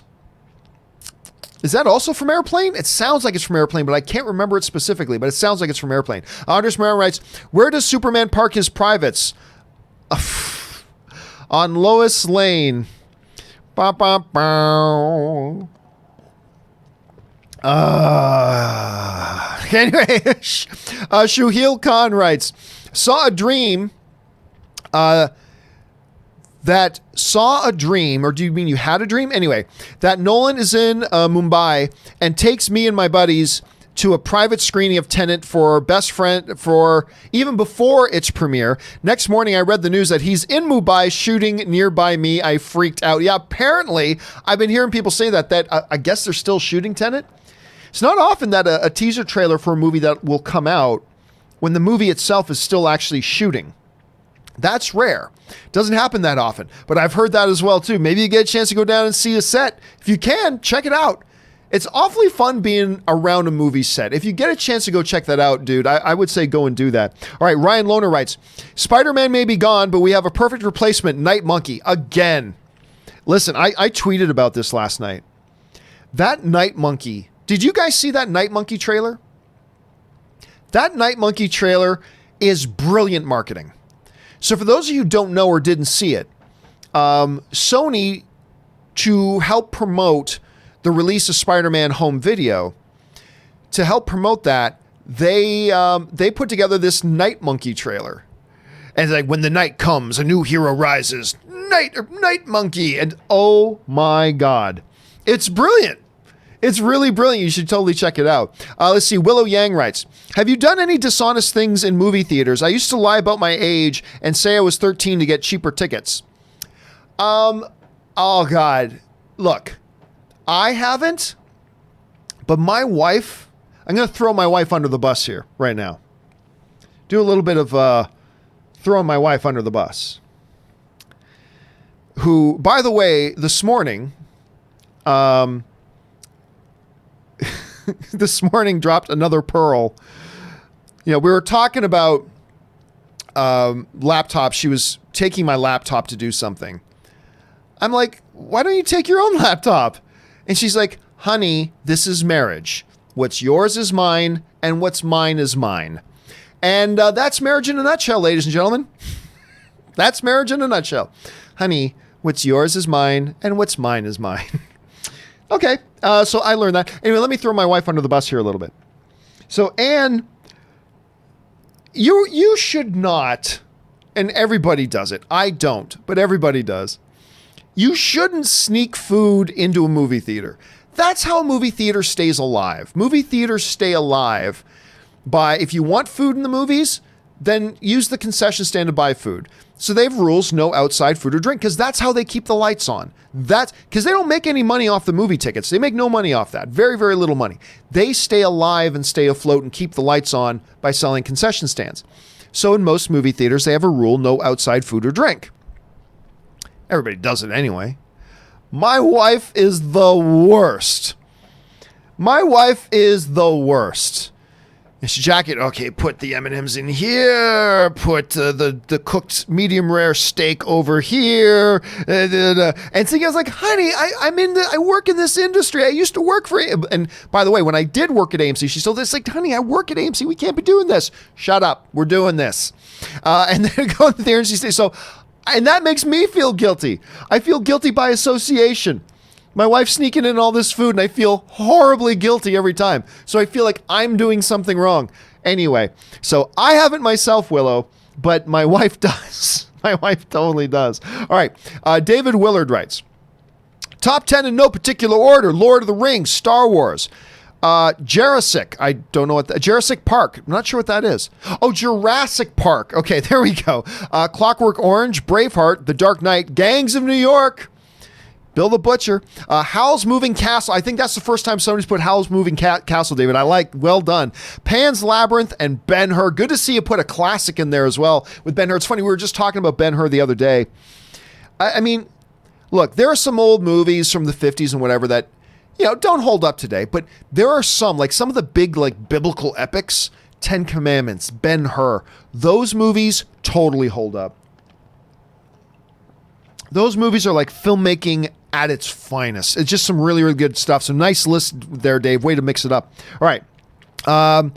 Akash Telly writes, first episode of Succession is not good, but it gets better, especially season 2. Please, John, give it a try. Thank you for all that you do for us. Well, listen, I've watched the first episode of Succession, and I didn't think it was bad, but I am intrigued by it. And I do plan on catching up with it. Right now, I'm still trying to get caught up on Ballers, the Dwayne "The Rock" Johnson show, which is funny because I'm a Dwayne Johnson fan, but I never watched Ballers. So I just recently started watching it because I know this is its final season it's going into here. So I'm getting near the end of season 2 right now. Once I'm done that, I think I'm going to go and try Succession, get caught up on Succession. So thank you for the recommendation, dude. All right. Michael Jones sends in a big super chat. Thank you, Michael, for supporting the channel on that level, man. He writes, top 5 in no particular order. Airplane. We've already had a couple of Airplane quotes today. Dr. Strangelove. Miss Peter Sellers. Amadou, I'm not familiar with that one. One Flew Over the Cuckoo's Nest, the 1951 version, The Day the Earth Stood Still. Rob has the DVD. Oh, I'm sure he does. I'm sure he does. And again, a nice mix. You got some classic, you got some comedy, you got some, it's just a nice mix. Well done, sir. Well done, Michael. All right, next up, Akash Telly writes, John, also try Schitt's Creek on Netflix. I think it's Schlitz Creek, isn't it? Anyway, on Netflix, it's a Canadian comedy show over Netflix starring Eugene Levy and Kathleen O'Hara. Yep, I've always wanted to try watching that. It's been nominated for a whole ton of Emmys. It's good Canadian kids in it. I've heard nothing but good things about that show. So I've got, that one's on my watch list. That one, I'm going to get around to that one at some point. Absolutely I am. But again, thanks for the recommendation. All right. Senior Film writes, what do we got to do to get Adam McKay to make a movie pass movie in the style of The Big Short? I'm down, man. That is a great, somebody has got to make a movie on Movie Pass. Somebody's got to make a movie on that. I mean, it's just, it's when, or else you can just call it when bad people, what you would call it is When Bad People Do Bad Things, the movie, based on the events of Movie Pass. I mean, that, I'll tell you what, Senor, I can't believe I haven't even thought of that before. I would so be down for that movie. Adam McKay doing that movie, that's got Oscars written all over it. I am so down. Sign me up. That's the best idea I've heard all day, dude. That is the best idea I've heard all day. The Everything Nerd just sends in a super chat to be supportive. Thank you, buddy. I appreciate that. Hector Jeter writes, I want the best available man on this. A man who knows that plane inside and out and won't crack under pressure. How about Mr. Rogers? Again, the airplane stuff. Dudes, listen. You've heard me and Rob say this on the show before. If you have not watched Airplane, what are you waiting for? You've never seen a spoof movie. You may think you've seen spoof movies, but you've never seen a spoof movie if you haven't watched Airplane. It is the king. It is the undisputed, undefeated, unchallenged king of the spoof movies. You've got to check it out. And I contend it absolutely 100% holds up today. Anyway, Brandon Blake writes, movies I love that I haven't seen mentioned. Bull Durham, that one was mentioned. That one was mentioned, by the way, and that's a good one. Good baseball one. Legends of the Fall, I know that one's been mentioned too. The Good, the Bad, and the Ugly, I know that one's been mentioned. Christmas Vacation's been mentioned, but Christmas Vacation has not. So that's a good first. And Saving Private Ryan, that one has also been mentioned before at different points. But Christmas Vacation, see, I've seen the National Lampoon's Vacation brought up once or twice, but I don't think we've seen anybody bring up Christmas Vacation yet. That's an interesting. My wife, Anne, loves that movie. Loves Christmas Vacation. Not my favorite of the vacation movies. I like it. But my wife absolutely, if she was here right now, Brandon, she'd be getting all excited that you put that on your list. All right. Midnight Madman writes, can Tenet live up to Inception? Does it have to? It doesn't have to, no. Look, if a crime movie's coming out, can it live up to The Godfather? Well, it doesn't have to live up to The Godfather. You can be 2 or 3 notches below The Godfather and still be a great movie. Tenet can be 2 or 3 notches below Inception and still be a really good movie. So no, it doesn't have to live up to Inception, not at all, not in the least. Can it? Well, any movie can. Any movie can. The frickin' Monopoly movie that's coming out could be better than Inception. Any movie can. Will it? I mean, we don't know. But does it have to? I would say no. All it has to do is be a good movie. That's all it has to be. Does not have to live up to Inception. Weinberg writes, gonna see Ad Astra and IMAX this Friday. So excited. I'm actually going to a doubleheader tomorrow night. I used my AMC A-list. I booked my tickets. I'm going to go see a doubleheader tomorrow night of Ad Astra and Rambo Last Blood. That's my double feature. I'm going to go see Ad Astra at 7. And then I'm seeing, I believe, a 9:45 of Rambo.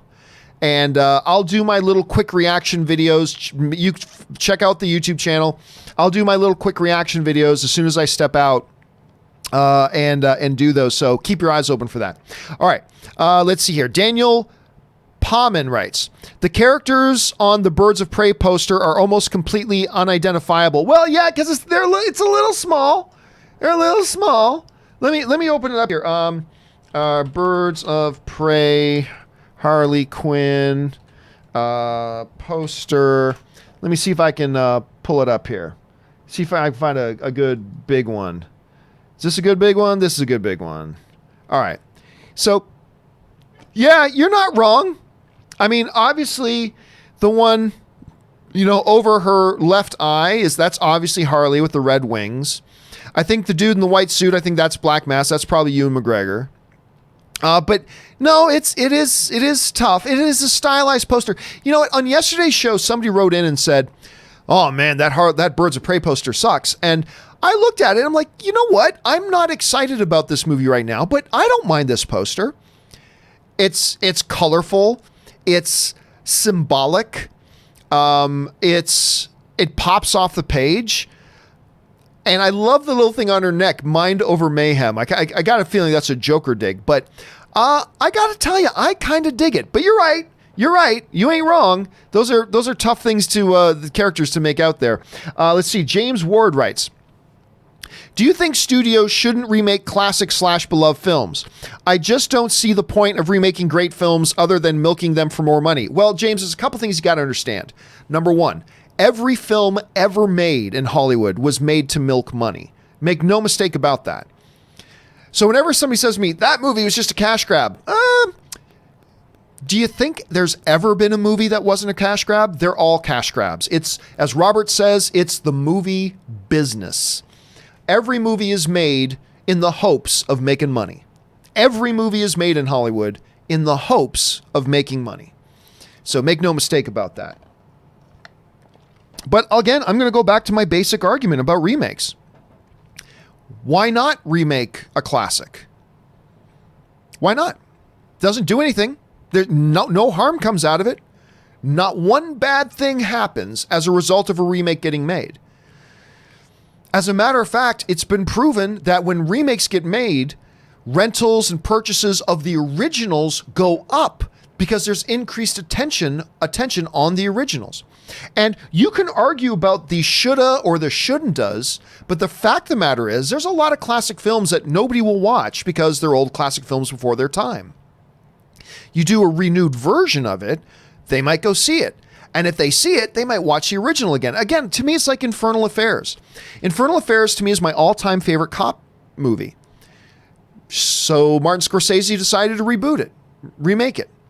And it's called The Departed. What did it do? It won Best Picture at the Academy Awards. It won Martin Scorsese's first Best Director award. And it introduced a lot of people to Infernal Affairs that otherwise maybe never would have watched it.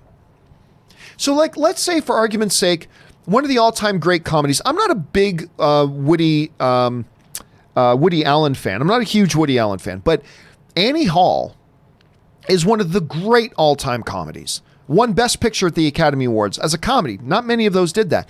But Annie Hall wins Best Picture at the Academy Awards. By the way, it's the movie that beat Star Wars for the Best Picture award at the Academy Awards. Anyway, it's great. It's a classic. But you know what? A ton of people in today's... I mean, Annie Hall was before my time a bit, but a ton of people have not seen Annie Hall and don't have the inclination to go back and watch these old movies from 40 years ago. You remake Annie Hall, it could be hilarious and people may watch it, and the awareness of it may drive people to go back and watch the original Annie Hall. Yeah, I have no problems. Now, whenever I say that, James, a lot of people will often say to me, well, you wouldn't say that, John, if they wanted to reboot Star Wars. Hell yes, I would. Go ahead, reboot Star Wars. I don't care. Reboot it. Remake it. Go for it. If it's good, then we've got a new good movie to celebrate. If it's not good, oh well, I still have the original. No harm. No harm.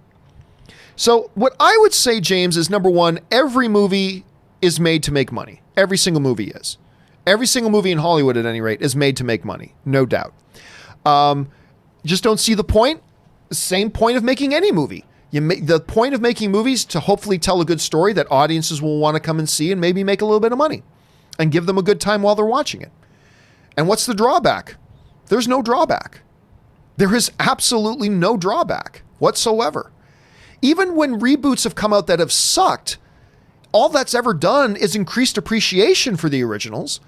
So no harm, you know what I mean? So yeah, I do think if a studio wants to remake a beloved classic, go for it. I'm not saying they should do it, but if they want to do it, go for it. Why? Because nothing bad can happen to it. It's like, you know, if me and Anna are in a store and she goes, hey, should I try on these pants? Sure. Nothing bad will happen with you trying on those pants. Go for it. What's the worst thing that happens? You think they're ugly. Okay, then you take them off and you don't buy them. If you think they look good, well, then you buy them and now you've got a new pair of pants that you like. Right? Just kind of that simple. Anyway, that's my philosophy anyway, James. Thanks for sharing your thoughts, dude. All right. Preston Walden writes, the new Knives Out trailer has me even more pumped. Dude, I'm telling you what, I thought that was great. It just oozed that Agatha Christie murder mystery. And we have had a sad lack of true mystery movies lately. There hasn't been many true to the core DNA mystery films, and this just oozes that, and I can't wait to see it. All right, Either Audrey writes, one of two. Weekly anime recommendation, genre, romance, comedy. My Monster Secret. Asai goes to confess to his crush, only to discover that she's a vampire. I gotta tell you what, that sounds, you ever watch South Park? When they do fake trailers for Rob Schneider movies. Have you ever seen those?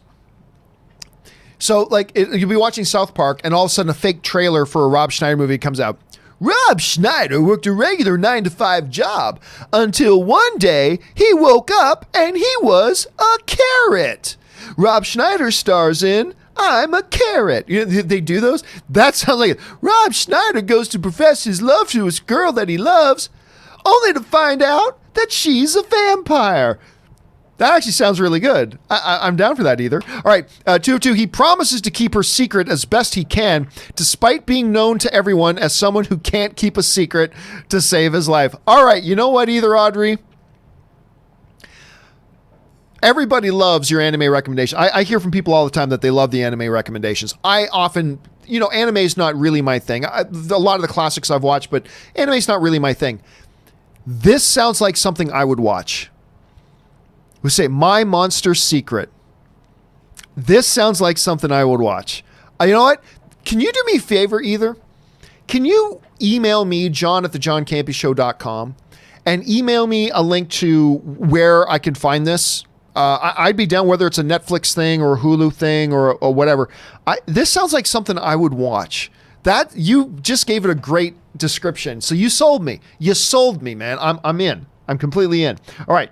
Ben Rayner writes, hypothetically speaking, if El Camino, that's the Breaking Bad movie that's coming out, was incredible and best thing on Netflix, would it be eligible for an Oscar or an Emmy? For the record, I don't think it will be that good. Well, technically speaking, it's not a limited series. It's a one-shot. If I'm not mistaken, it's a one-shot movie. It's a movie. So theoretically speaking, if it's amazing and Netflix does what you need to do with movies to make them eligible for the Oscars, put them in a theater in New York, put them in a theater in Los Angeles for a certain amount of time where paying customers can go and watch them, then you become eligible for Oscars. If Netflix were to do the things they need to do to make the movie eligible, and it's amazing, it is a movie. It's not a limited series. It's not a 5-part series. It's not a new show. It's a movie. Then yes, it would qualify. It would be eligible, I should say. It would be eligible for the Oscars. And by the way, why not expect it'll be that good? I mean, it's got the same creator there doing it. You've got a lot of the same players in front of and behind the cameras. Why not expect that it's going to be great? I think you should have a high expectation that it's going to be great. Oscar great? Maybe, maybe not. But it's got a potential for it. So I don't know. Something to keep your eyes open for. All right. Dill Aberts writes, if Stranger Things Season 1 came out and didn't have the global success like it did, would Netflix be as big of a powerhouse as they are today? Oh, yeah, because they were already that big powerhouse before Stranger Things. Yeah. They were a big, huge powerhouse before Stranger Things. They're a big, huge powerhouse with it. They were a powerhouse without it. They're a powerhouse with it, no doubt. It's not like Netflix was some little obscure thing. Not many people knew that there was this little up-and-comer upstart that had a can-do attitude called Netflix. And then one day, they got lucky and put out this show called Stranger Things, and now it's a huge thing. Nah. They were massive before Stranger Things. Stranger Things, one of the biggest hits they've ever had, for sure. But they were a monster long before Stranger Things ever came. So, yes, I believe they would be just as big today, even without it. I do. John Hine writes, next Star Wars trailer ends with tickets on sale now. Where are we at? We're in September, October, November. No, because I'm expecting a new trailer imminently, like very soon. And the movie's still 3 months away. So I don't see there being any need for that to happen. So it's not impossible, John, not impossible. But I think we're going to be getting a new trailer here pretty quick. And I think it'll still be too far out for tickets to go on sale. So probably not. I'm not going to say it's impossible, though. Not impossible. I'm just going to say I think it feels unlikely, but anything is possible. All right. Logan T. Moore writes, as a person with a stutter, it made me happy to hear you love the King's Speech. It's a difficult watch for me. Firth portrayed it remarkably well. Dude, I love that movie. It might be my favorite Best Picture winner of the last 10, 11 years. That movie's remarkable. Colin Firth and he won the Academy Award that year. He won Best Actor for that. Jeffrey Rush. And here's the thing about what makes that movie so brilliant, Logan, is that movie, some of the best scenes that I am most riveted to the screen in, and this is how you know when a filmmaker really knows what they're doing, are scenes when it's just Birdie, the king, and Jeffrey Rush sitting in a room alone in a couple of chairs across the table from each other, just talking. And those are some of the most riveting scenes in the entire movie. I'm glued to the screen while that's going on. And it was beautifully done, wonderfully done. And you know what? Because I don't have a natural stutter, it's not even something that I've really considered before, but it's really interesting that you bring that up. I've never thought about, I wonder how authentic that felt, like in his performance.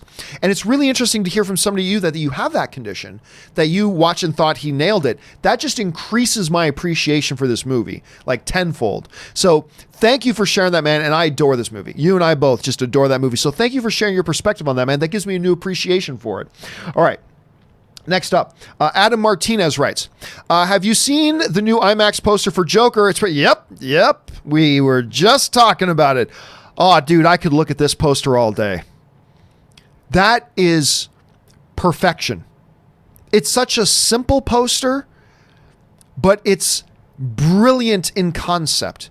And it captures everything about this character, I think, in one frame. I feel like you could look at this one picture and you know everything you need to know about the Joker in this one frame. I love that damn poster, man. I gotta buy me that poster. I gotta get my hands on that. Okay. Anyway, let's see. Suthius writes, hey guys, just watched The Spy on Netflix with Sacha Baron Cohen. Based on the true events of Israeli spy Eli Cohen and his work in Syria starring Sacha Baron Cohen. Didn't know he had a dramatic side. I quite enjoyed it. I've heard great things about this.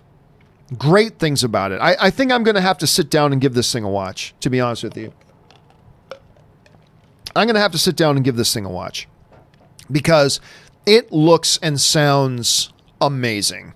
And I've heard from a number of people, Suthius, have actually said they've watched it already and that they really, truly enjoy it. So I really like Sacha Baron Cohen. Remember, a lot of people forget for years, Sacha Baron Cohen was supposed to play Freddie Mercury in Bohemian Rhapsody. He had that role locked down for years, and it was just taking them a while to get around to making it. And then they had changes, but yeah, he's got a dramatic side. He does, and I can't wait to watch this film. All right, let's see here. Tebios Toback writes, the new BSG is in the same universe, not a reboot. That's not what I've heard. I've heard that it's an original new story, not in the same universe. I've heard them say this is an original new story. So I don't know. Maybe it is. Maybe I just read the wrong thing, but that would be interesting to find out. All right. Film Fan Rant writes, hey, John and crew, I asked this in our movie community. What are some movies that you feel are ahead of its time? It's cool, John. I do mayo on hot dogs too. Damn right I do mayo on hot dogs. Screw that kid from Endgame. Screw Hawkeye's kid.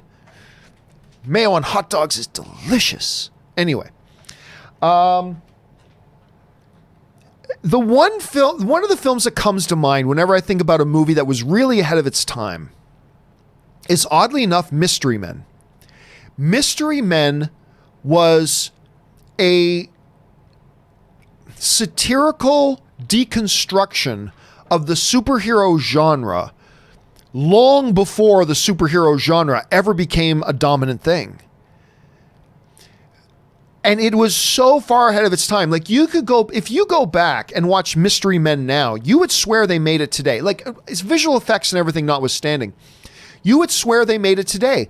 Because if they were going to make a good, clever, funny, satirical deconstruction of the superhero genre movie, Mystery Men is the movie you'd come up with. And on that level, I feel like it was like 15 years ahead of its time. So yeah, that's the one that usually comes to me, Film Fan Rant. That's the one that usually comes to me. All right, let's see here. Josiah Barnhart writes, Deadpool 3 is about Deadpool finding the perfect time to use his one F-bomb, but then uses it in a very anticlimactic way. I think it could be funny. Hey, listen, this comes up a lot when we're talking about Deadpool. And the fact that it's probably going to be PG-13. If they do indeed, as it looks like they're going to do, put Deadpool in the MCU. If Deadpool's going to be in the MCU, you bet your ass it's going to be a PG-13 film. Now, for a long time, before the first Deadpool movie came out, I was one of the guys that was always saying, look, you can do Deadpool PG-13. It's not the way I would want them to do it, but you can do PG-13 Deadpool. But that was before we had an R-rated Deadpool. Like, we were living in a world that we'd never had a Deadpool movie before, right? And so at that time, in a world where we haven't had an R-rated Deadpool, yes, I think you could have done Deadpool and done a PG-13 and be perfectly fine.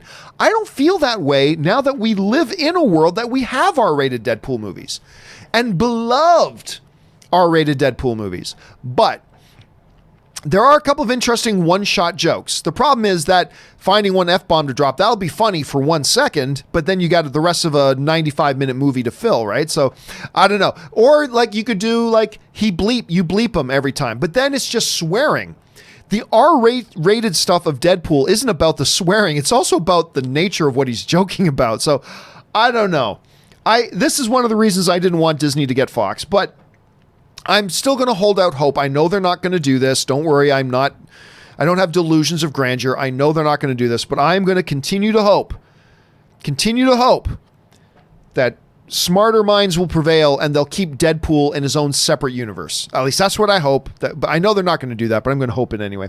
All right. Sujith writes, Christopher Nolan is here in India shooting Tenet. We already heard from people writing in. This got to be exciting if you're there. Lincoln Johnson writes, over under 60%, we get a proper Ghostbusters 3 trailer by the end of the year. That's a good line. 60% is a good line. I'll go under, but not by much. Again, 60% is a good line to set. So I'm going to sneak in under, but it could absolutely happen. I'm going to go under, though, on it.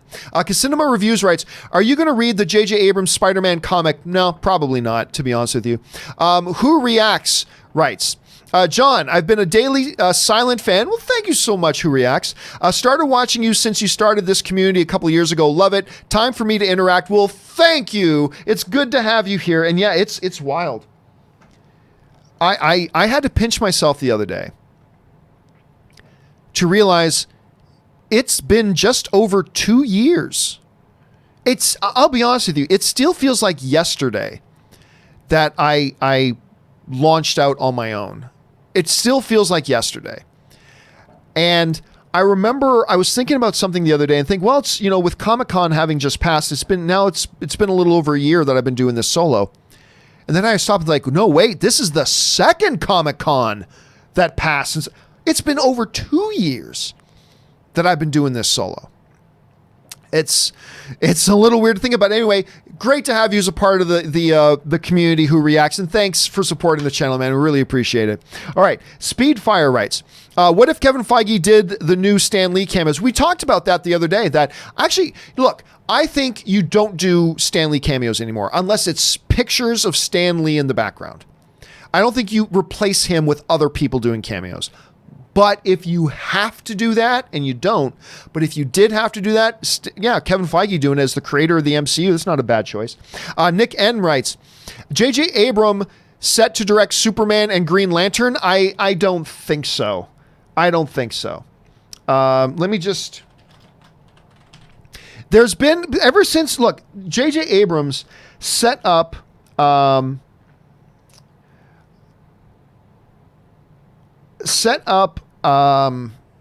a deal with Warner Brothers.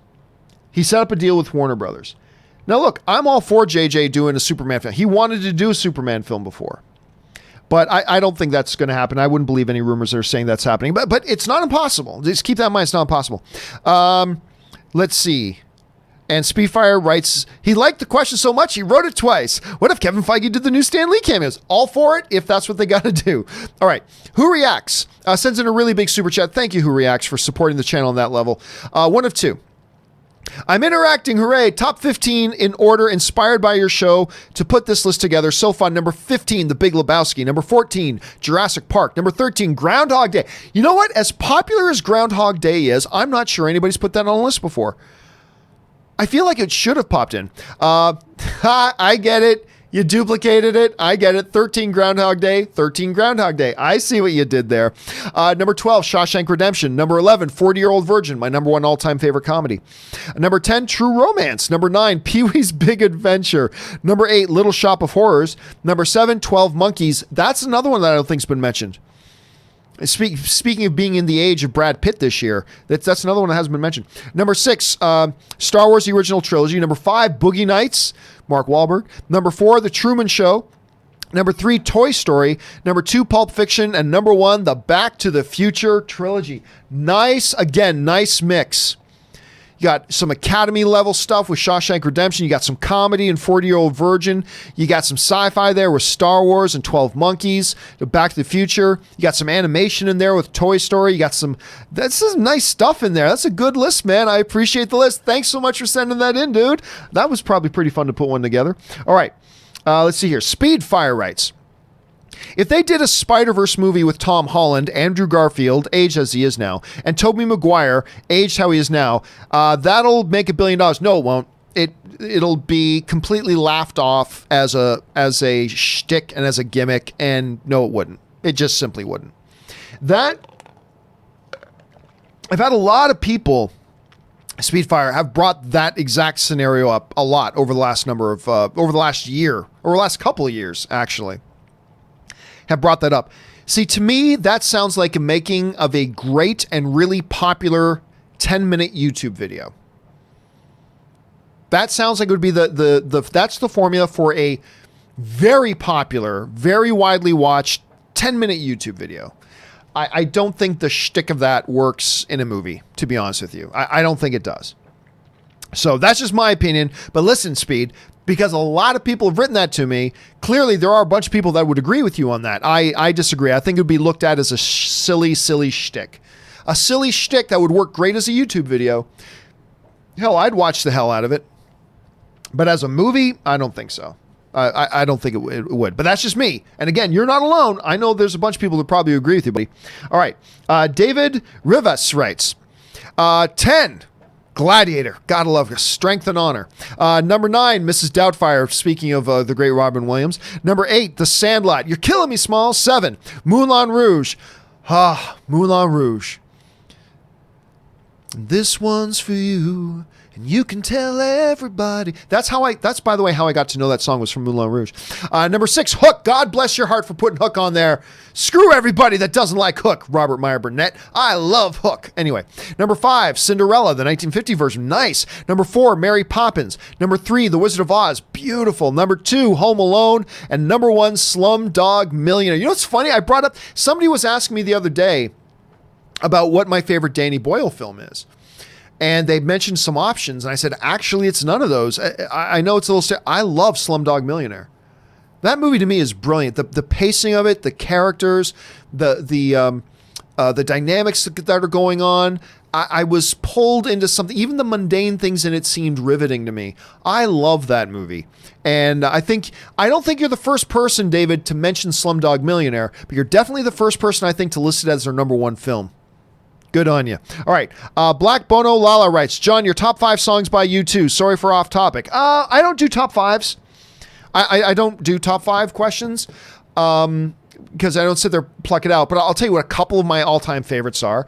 My all-time favorite song, not just by U2, like my number 1, what I think is the greatest song ever written, is when you go into the depth of it and really read it, it's Where the Streets Have No Name by U2. That to me is my all-time favorite song. Some of my favorites in no particular order. Still haven't found what I'm looking for. Angel of Harlem, In God's Country, Elevation. I mean, I could go on and on. I couldn't narrow it down to 5. I just couldn't. But I will tell you my number 1 all-time favorite song ever is Where the Streets Have No Name. That I think is the greatest song ever written. That's just my opinion. All right, Nick N writes, Dark Knight, Goodfellas, Toy Story 2, Pineapple Express. First time Pineapple Express, I think, has been put on a top 10 list there, Nick. All right, Star Wars, Harry Potter, Forrest Gump, Fast 5, or as Robert Meyer Burnett calls it, the Citizen Kane of the Fast and the Furious franchise. Lion King, I'm going to assume you mean the 94 version. Chicken Run, really? The one with, oh, it makes got my throat. The Mel Gibson voice starring Chicken Run. I've not seen that. The Sandlot. That's the second time Sandlot's been mentioned here. And The Hangover. Dude, seriously, The Hangover. We take it for granted now. But a lot of people forget that when The Hangover was coming out, it didn't look all that great. It looked like, seriously, The Hangover looked like kind of a throwaway little comedy, right? It looked like it could be clever. The trailers were cute, but it looked like a throwaway comedy. I still remember, and it's taken for granted now a little bit, but I still remember the first time watching The Hangover. Me and my friends laughed ourselves sick. Like straight up sick. We laughed so hard at that movie. And I've watched The Hangover probably about 10 times, and I never get tired of it. Now, partially it's because I love Las Vegas as well. That feeds it, but it's just a hilarious movie. And I'm glad you got on your list, Nick. All right. Tall Dude 3231 writes, Hey, John, my birthday was this past weekend. Well, I hope you had a fabulous birthday, Tall Dude. And just want to thank you for all the hard work you put into the show. It's helped me out so much, and I look forward to your show every day. Thank you so much. No, thank you, man. I thank you. Thank you very much. And I appreciate you being here watching the show. I appreciate you supporting the channel, all that kind of stuff. And, it is funny, though. I was having a conversation with somebody over social media, and somebody chimed in. You don't even work. Like, people say you work. You don't even work. You work like 2 hours a day, blah, blah, blah. I'm like, oh, my God. Like, people don't get... Like when some people hear me say that, like I work about 14, sometimes 16, sometimes more hours per day. And they're like, well, wait a minute, your show's from like 9 to 11. Well, what do you... yeah, 9 to 11. But the thing is, the research that goes into everything, the making of graphics and just putting out every single day. All this stuff has to get done every single day. So between coming up with the topics that we're doing, the graphics that then have to get made, putting together the lists, it's literally, and then that doesn't even take into account having to watch stuff. Watch stuff is another thing entirely. Then on top of that, the companion videos that have to get made. Then on top, it adds up a lot. So I get up at 5 every morning, and then I pretty much wrap the show around 12. And the reason I say 12 is because by the time I'm done the show, then I have to quickly take the video file of the show and I do a quick edit. I edit out all the individual stories because we upload the individual stories as well, right? So by the time I get that done, it's 12 o'clock. So by lunchtime, by 12, I've been working 7 hours that day. And then a little bit later, I need to do a companion video. And then once I'm done that, that's when I start working on the next day's show notes. And then I'll usually get that stuff done around 6 or 7 o'clock at night, right? Around 6 or 7 o'clock at night, I'll be done getting all the show notes together, the topics I want done a little bit of research, blah, blah, blah, and send them out to everybody. So I send out the topics to Ray. I send them out to, let's say, Rob and Aaron are going to be on the show the next day. I send them out to Rob. I send them out to Aaron, all that kind of stuff. And then it starts again at 5 a.m. the next day. And then later that night, if I got any meetings or if I got to go to movies or whatever, and it's just, it adds up. It adds up. But I appreciate the fact that we have people who take time out of their day, like you, tall dude. You take time out of your day to hang out with us in our little film fan community, right? That's a huge thing. I consider that to be a massive thing. And so, like, when I'm rolling out of bed at 5 in the morning and I just want to go back to sleep, the first thought in my head is that all these people who give the gift of their time to come and watch and participate and be a part of this community, I owe it to them to just give them the best I can. How good or how bad my best is up for you to decide. But I at least owe you the best I can do. And that means sometimes I'll do great stuff, sometimes I'll do piss poor stuff, whatever, but I'm always going to give it my best effort. And whether that's good enough or not is up to everybody to decide on their own. But I at least know that all you guys, you don't have to spend time here on this show. You don't have to spend time here in this community. You don't have to interact and, participate in the live chat or leave comments, or you don't have to watch it. You don't have to do that. And yet you do. And because of that, I feel this overwhelming responsibility that I owe it to everybody to put the most into this that I can. I mean, look, I suppose what we could do is just do the entire show like this. One camera, that's it, and go. And we could do that. But I feel like if you guys are going to devote your time to being here and being a part of it, then I owe it to you to devote my time to making sure that we try to make this show as informative and as engaging. If that means making graphics, if that means doing a little bit of extra research, if that means having multiple people on, all that kind of stuff, then that's what we're going to do. And to what degree I succeed or fail at that, that's not for me to say how much I either succeed or fail, but it's at least how much what I feel like I should at least try to do. And I love it. I love it. I love this job. I love this gig. I love that we have this community here. I love that we all get to be film fans together, and it's awesome. And believe me when I tell you, tall dude, the honor is mine. The honor seriously is mine. So thank you. I hope you had a wonderful birthday weekend. And yeah, so there we go.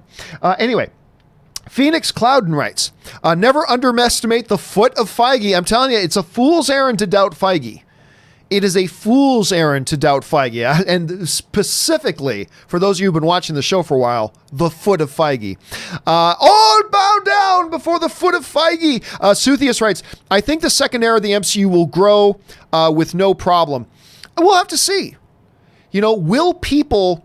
Like, remember when the first era of the MCU began? It began with a Robert Downey Jr. as Iron Man and a Chris Evans as Captain America. These larger-than-life, amazing characters and actors in those roles that just captured everybody's imagination. Can they do that again? with people that aren't Robert Downey Jr. and aren't Chris Evans? We'll have to wait and see. Again, don't doubt the foot of Feige. But it's going to be a challenge. I think it will be a challenge. We'll have to wait and see. Okay. We had a little bit of a jump. Where are we at here? We're at Ryan. Ryan Albanese writes, "Pump for Downton, hashtag card carrying tea timer." Oh my God. Last night, for those of you who follow me on Instagram, I put up an Instagram story on this. Last night, me, Ann, and Corey were at a big hookah lounge here in Burbank. I like it because, I don't smoke hookah myself, not really, but I like it because it's this great outdoor patio and they've got all the sports on the TVs. They play really good music and it's just a good, relaxing atmosphere. And so a lot of times, Ann and me and Corey will just go there with our work and we'll just go and work from the hookah lounge. So we're at the hookah lounge last night around 10 o'clock at night and we're each individual working on our own devices. And sure enough, Downton Abbey came up, and Ann and Corey are not going. They are also card-carrying tea timers. They're not going on opening night Thursday night because Corey's got a work thing. But they bought their tickets for Friday. They're going. They're like, "You're coming, right?" I'm like, "Yeah, I'll come." She goes, "But you're dressing up too, right?" And I'm like, "No, I'm not dressing up." "But we're dressing up, so you got to dress up." And I'm like, "No, I'm not dressing up." And then Ann looks at Corey. "He'll dress up." And I'm like, "No, I am not dressing up for it." He'll dress up. So I'm not, just for the record, I'm not dressing up for this thing. I am not dressing up for it. But I am looking forward to seeing the movie. And I know Ann and Corey are super excited for it. Let's see. Brianna Trishita. I hope I'm pronouncing that right, Brianna. "Robert Downey Jr. is apparently campaigning for supporting actor at the Oscars. Do you think that that betters his chances? He still has Tom Hanks in the same category." Really? Tom Hanks isn't going to be best supporting actor for Won't You Be My Neighbor or Beautiful Day. I keep mixing up the titles for the documentary and the Tom. Unless we're talking about another movie. If they do campaign for Robert Downey Jr. for best supporting actor, does that better his chances? I'll say yes. It betters his chances. I still don't think he deserves a nomination. I think he's great in it, but no better or no worse than he's ever been in any of the other ones. I like Robert Downey Jr. as Iron Man very, very much. Do I think it was Oscar worthy? I don't agree, but does it better his chances? I'll say yes. I'll agree with you, Brian. I think it betters his chances.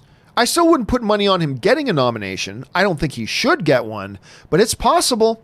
I'll tell you, because the Oscars and the Academy have been under more and more pressure to nominate what is popular instead of what is good, which is a sad thing. That's an unfortunate thing. But they have been facing a growing more and more pressure to nominate that which is popular.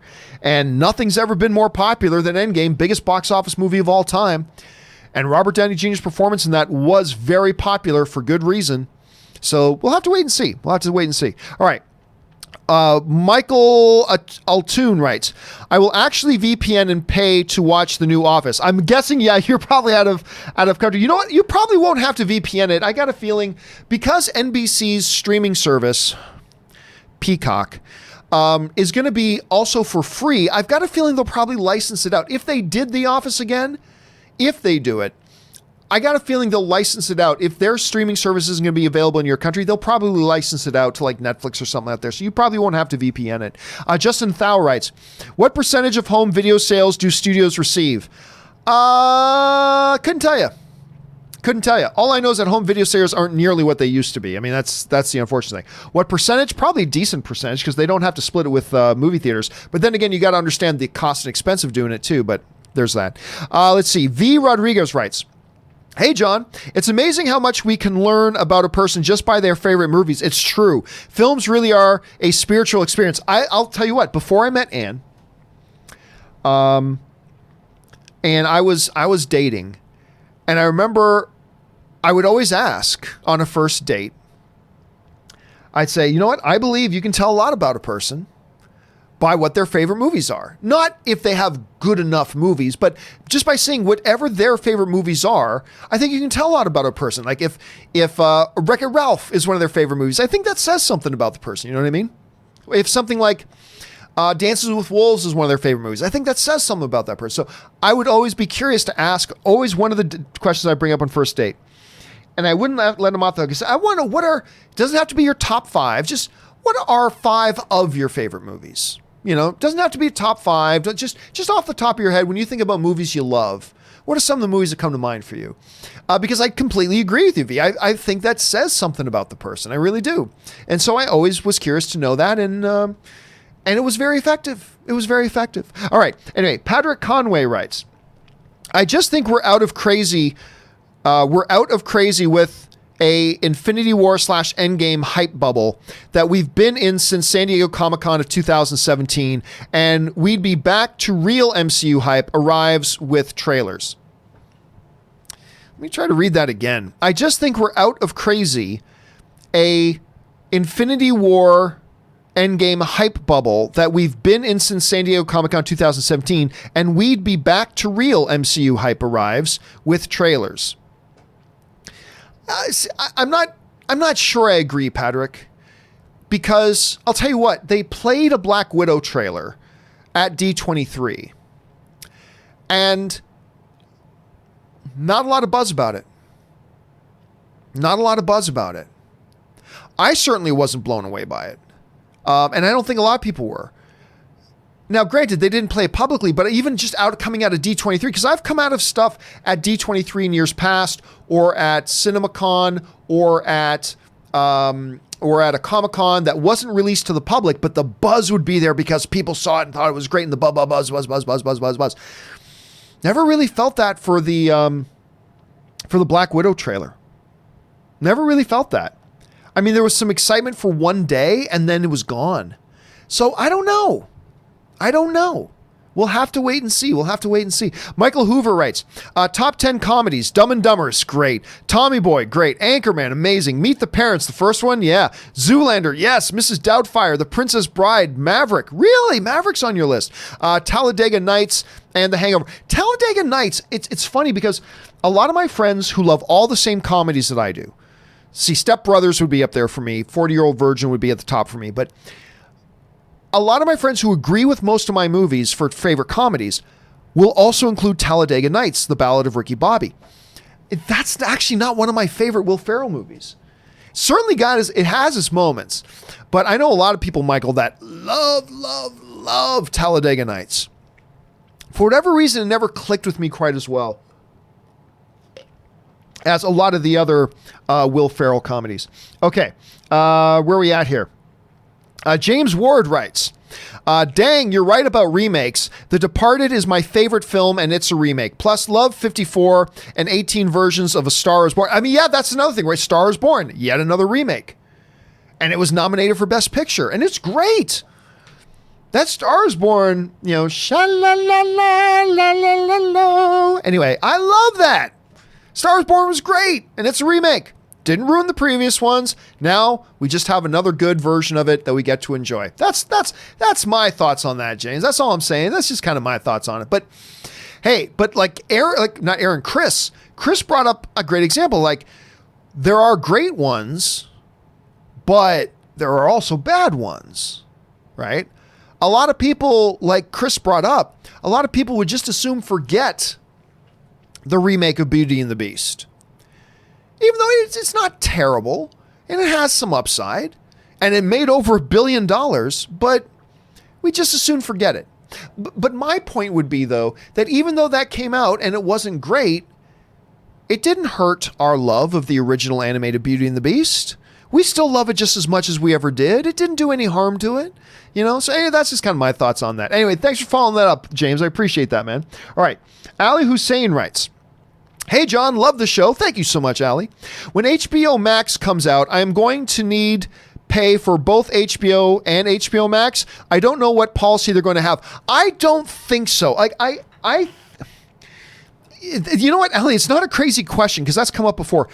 My understanding and don't take this to the bank, okay? Because I could be way off on this. My understanding is if you've got HBO Max, you will get all the HBO content. That's my understanding. I could be wrong about that, but that is my understanding. I'm sure we'll get some more clarification as we get closer, but I think that's the case. I could be wrong, but I think that's the case. Anyway, Murnali writes, or Nail writes, what/were was your best cinema experience in terms of facilities, comfort, etc.? It is close between the AMC Dine-In Theater in Marina Del Rey.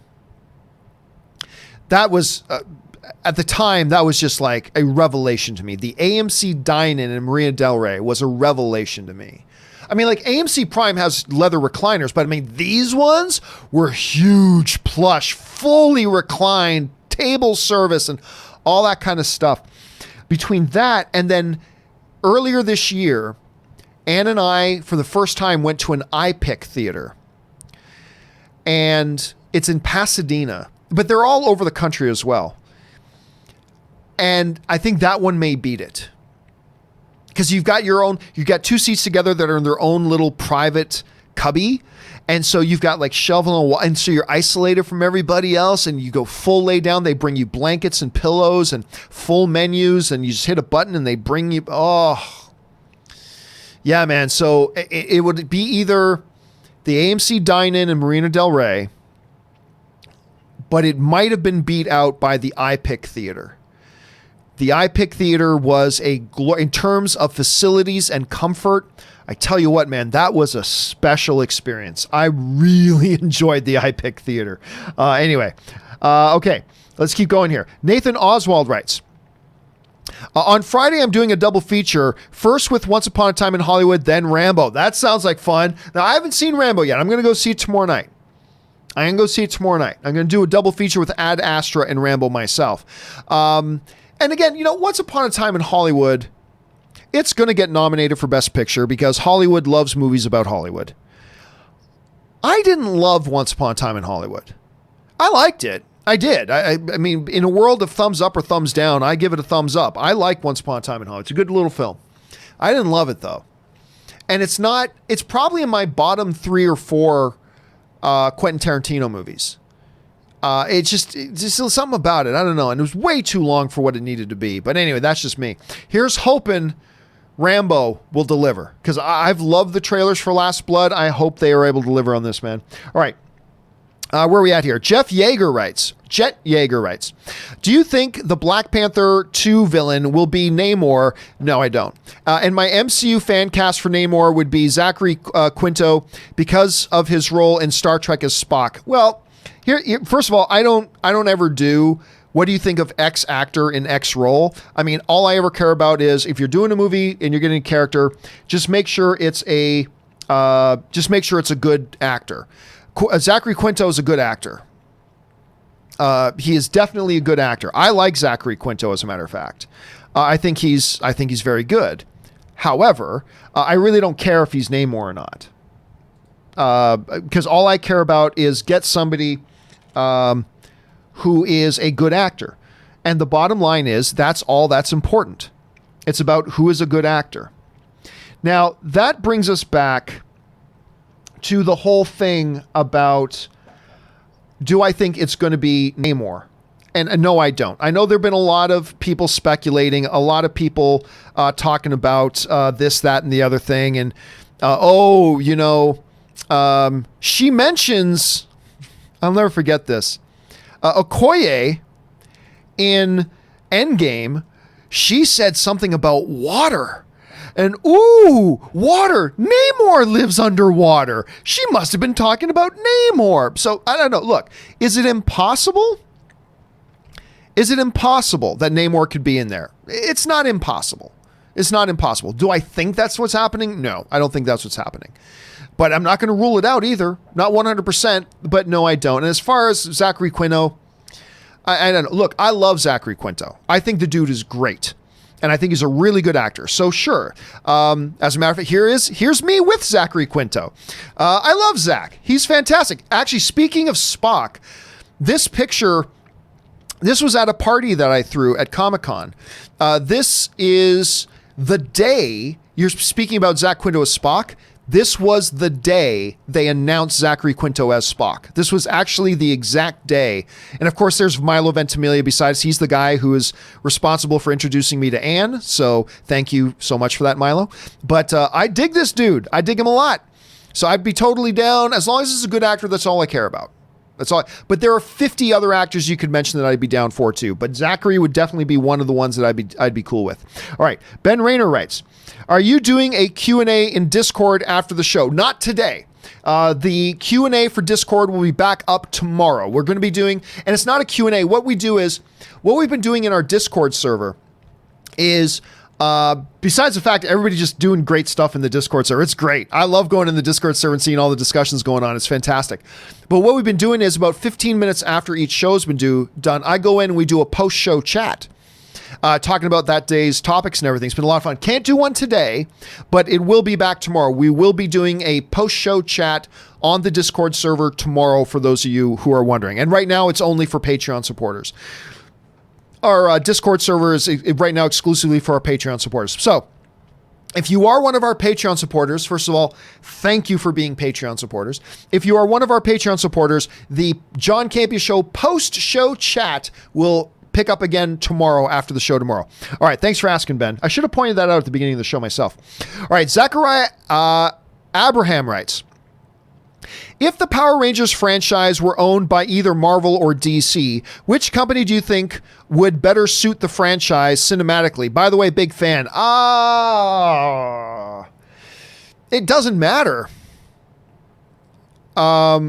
Neither one of them suit the franchise. It's about which one of them, how would each of them produce and present a Power Rangers world?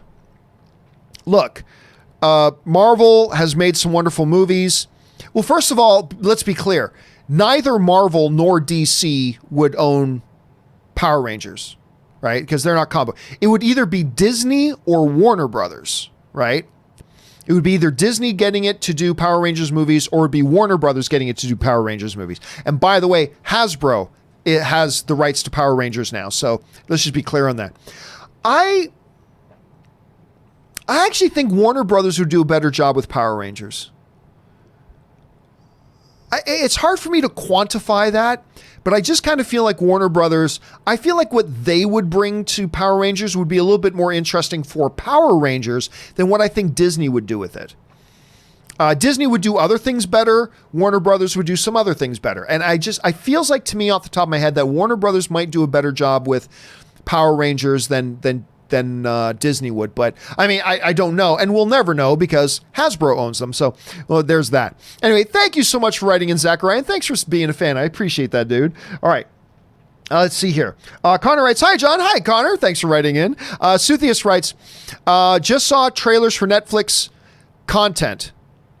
In the Tall Grass, horror with Patrick Wilson, Raising Dion, Superpowers series with Michael B. Jordan, both look good. I haven't even heard of either of these. That's how bad Netflix is at promoting their stuff. I haven't even, a Superpowers series with Michael B. Jordan, I've never even heard of it. That's how bad Netflix is at promoting their stuff, which is crazy. They make some good stuff, but they're terrible at promoting it. Anyway, but thanks for putting that on my radar, Suthius. I'll have to go and check those out after we're done the show. All right. Mark Badolato writes, John, have you seen the Deadline article about Regal and Cinemark running ads? Oh, hold on, let's try this again.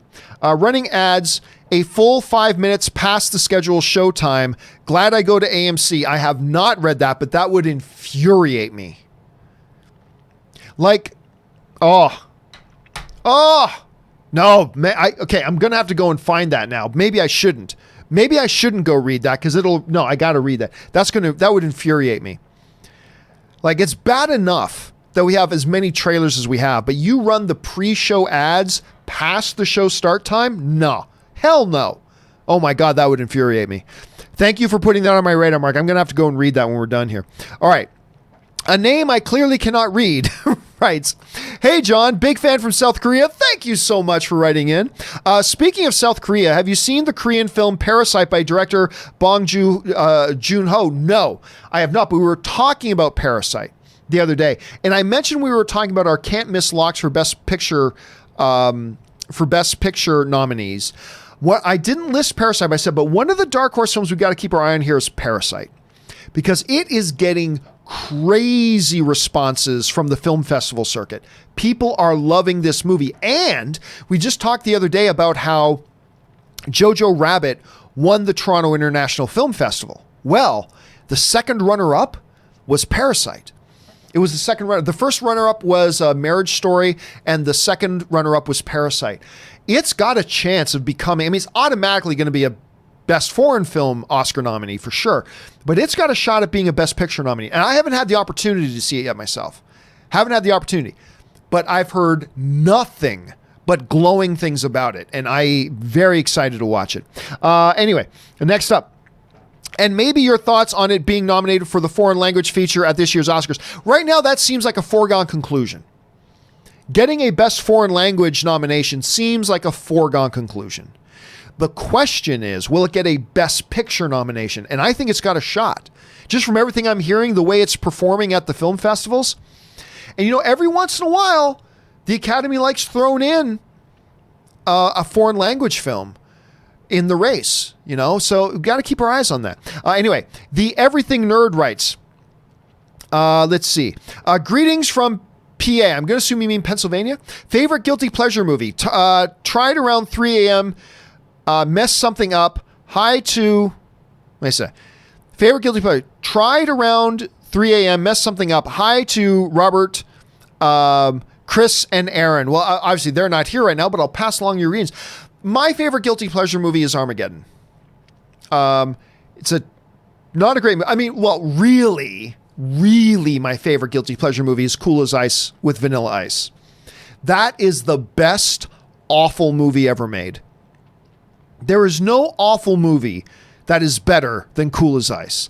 And believe me, that movie is awful, and you will laugh yourself crazy, stupid, sick watching that movie. I am telling you. So it's got to be Cool as Ice. It would be my number one favorite guilty pleasure movie. Then K Major writes, speaking of Armageddon, screw the critics. Armageddon is awesome. Well, it's not just the critics. It's like a lot of people hate Armageddon. It's not just the critics. A lot of the audience does not like Armageddon, but I love Armageddon. I don't care. I love it. I think it's great. Leaving on a jet plane. I love that movie. You know, when they come back and they're doing the memorial service for everybody, and it's Liv Tyler, Ben Affleck, you know, and Bruce Willis sacrifices himself. It's great. I love it. I love it. All right, guys. That will do it. We got through all of them today. That will do it for today's installment of the John Campea Show. Thank you so much for being here. Special thanks to Chris Carr, who was here a little bit earlier. And thanks to all of you guys for sending in all the questions, not just because you gave us great fun stuff to talk about, but because you supported the channel along the way as you were doing that. And we thank you very much for that. Don't forget, guys, another episode of the John Campea Show hits tomorrow. Make sure you come back and join us. It's going to be me, Aaron. It's going to be Chris. Come on down and join us. It's going to be a lot of fun. And don't forget, not today, but tomorrow after the show, we will have our post John Campea Show chat on the Discord server for all of you who are Patreon supporters. All right, guys, that will do it for me for now. Thanks a lot for being here. My name is John Campea, and until next time, bye-bye.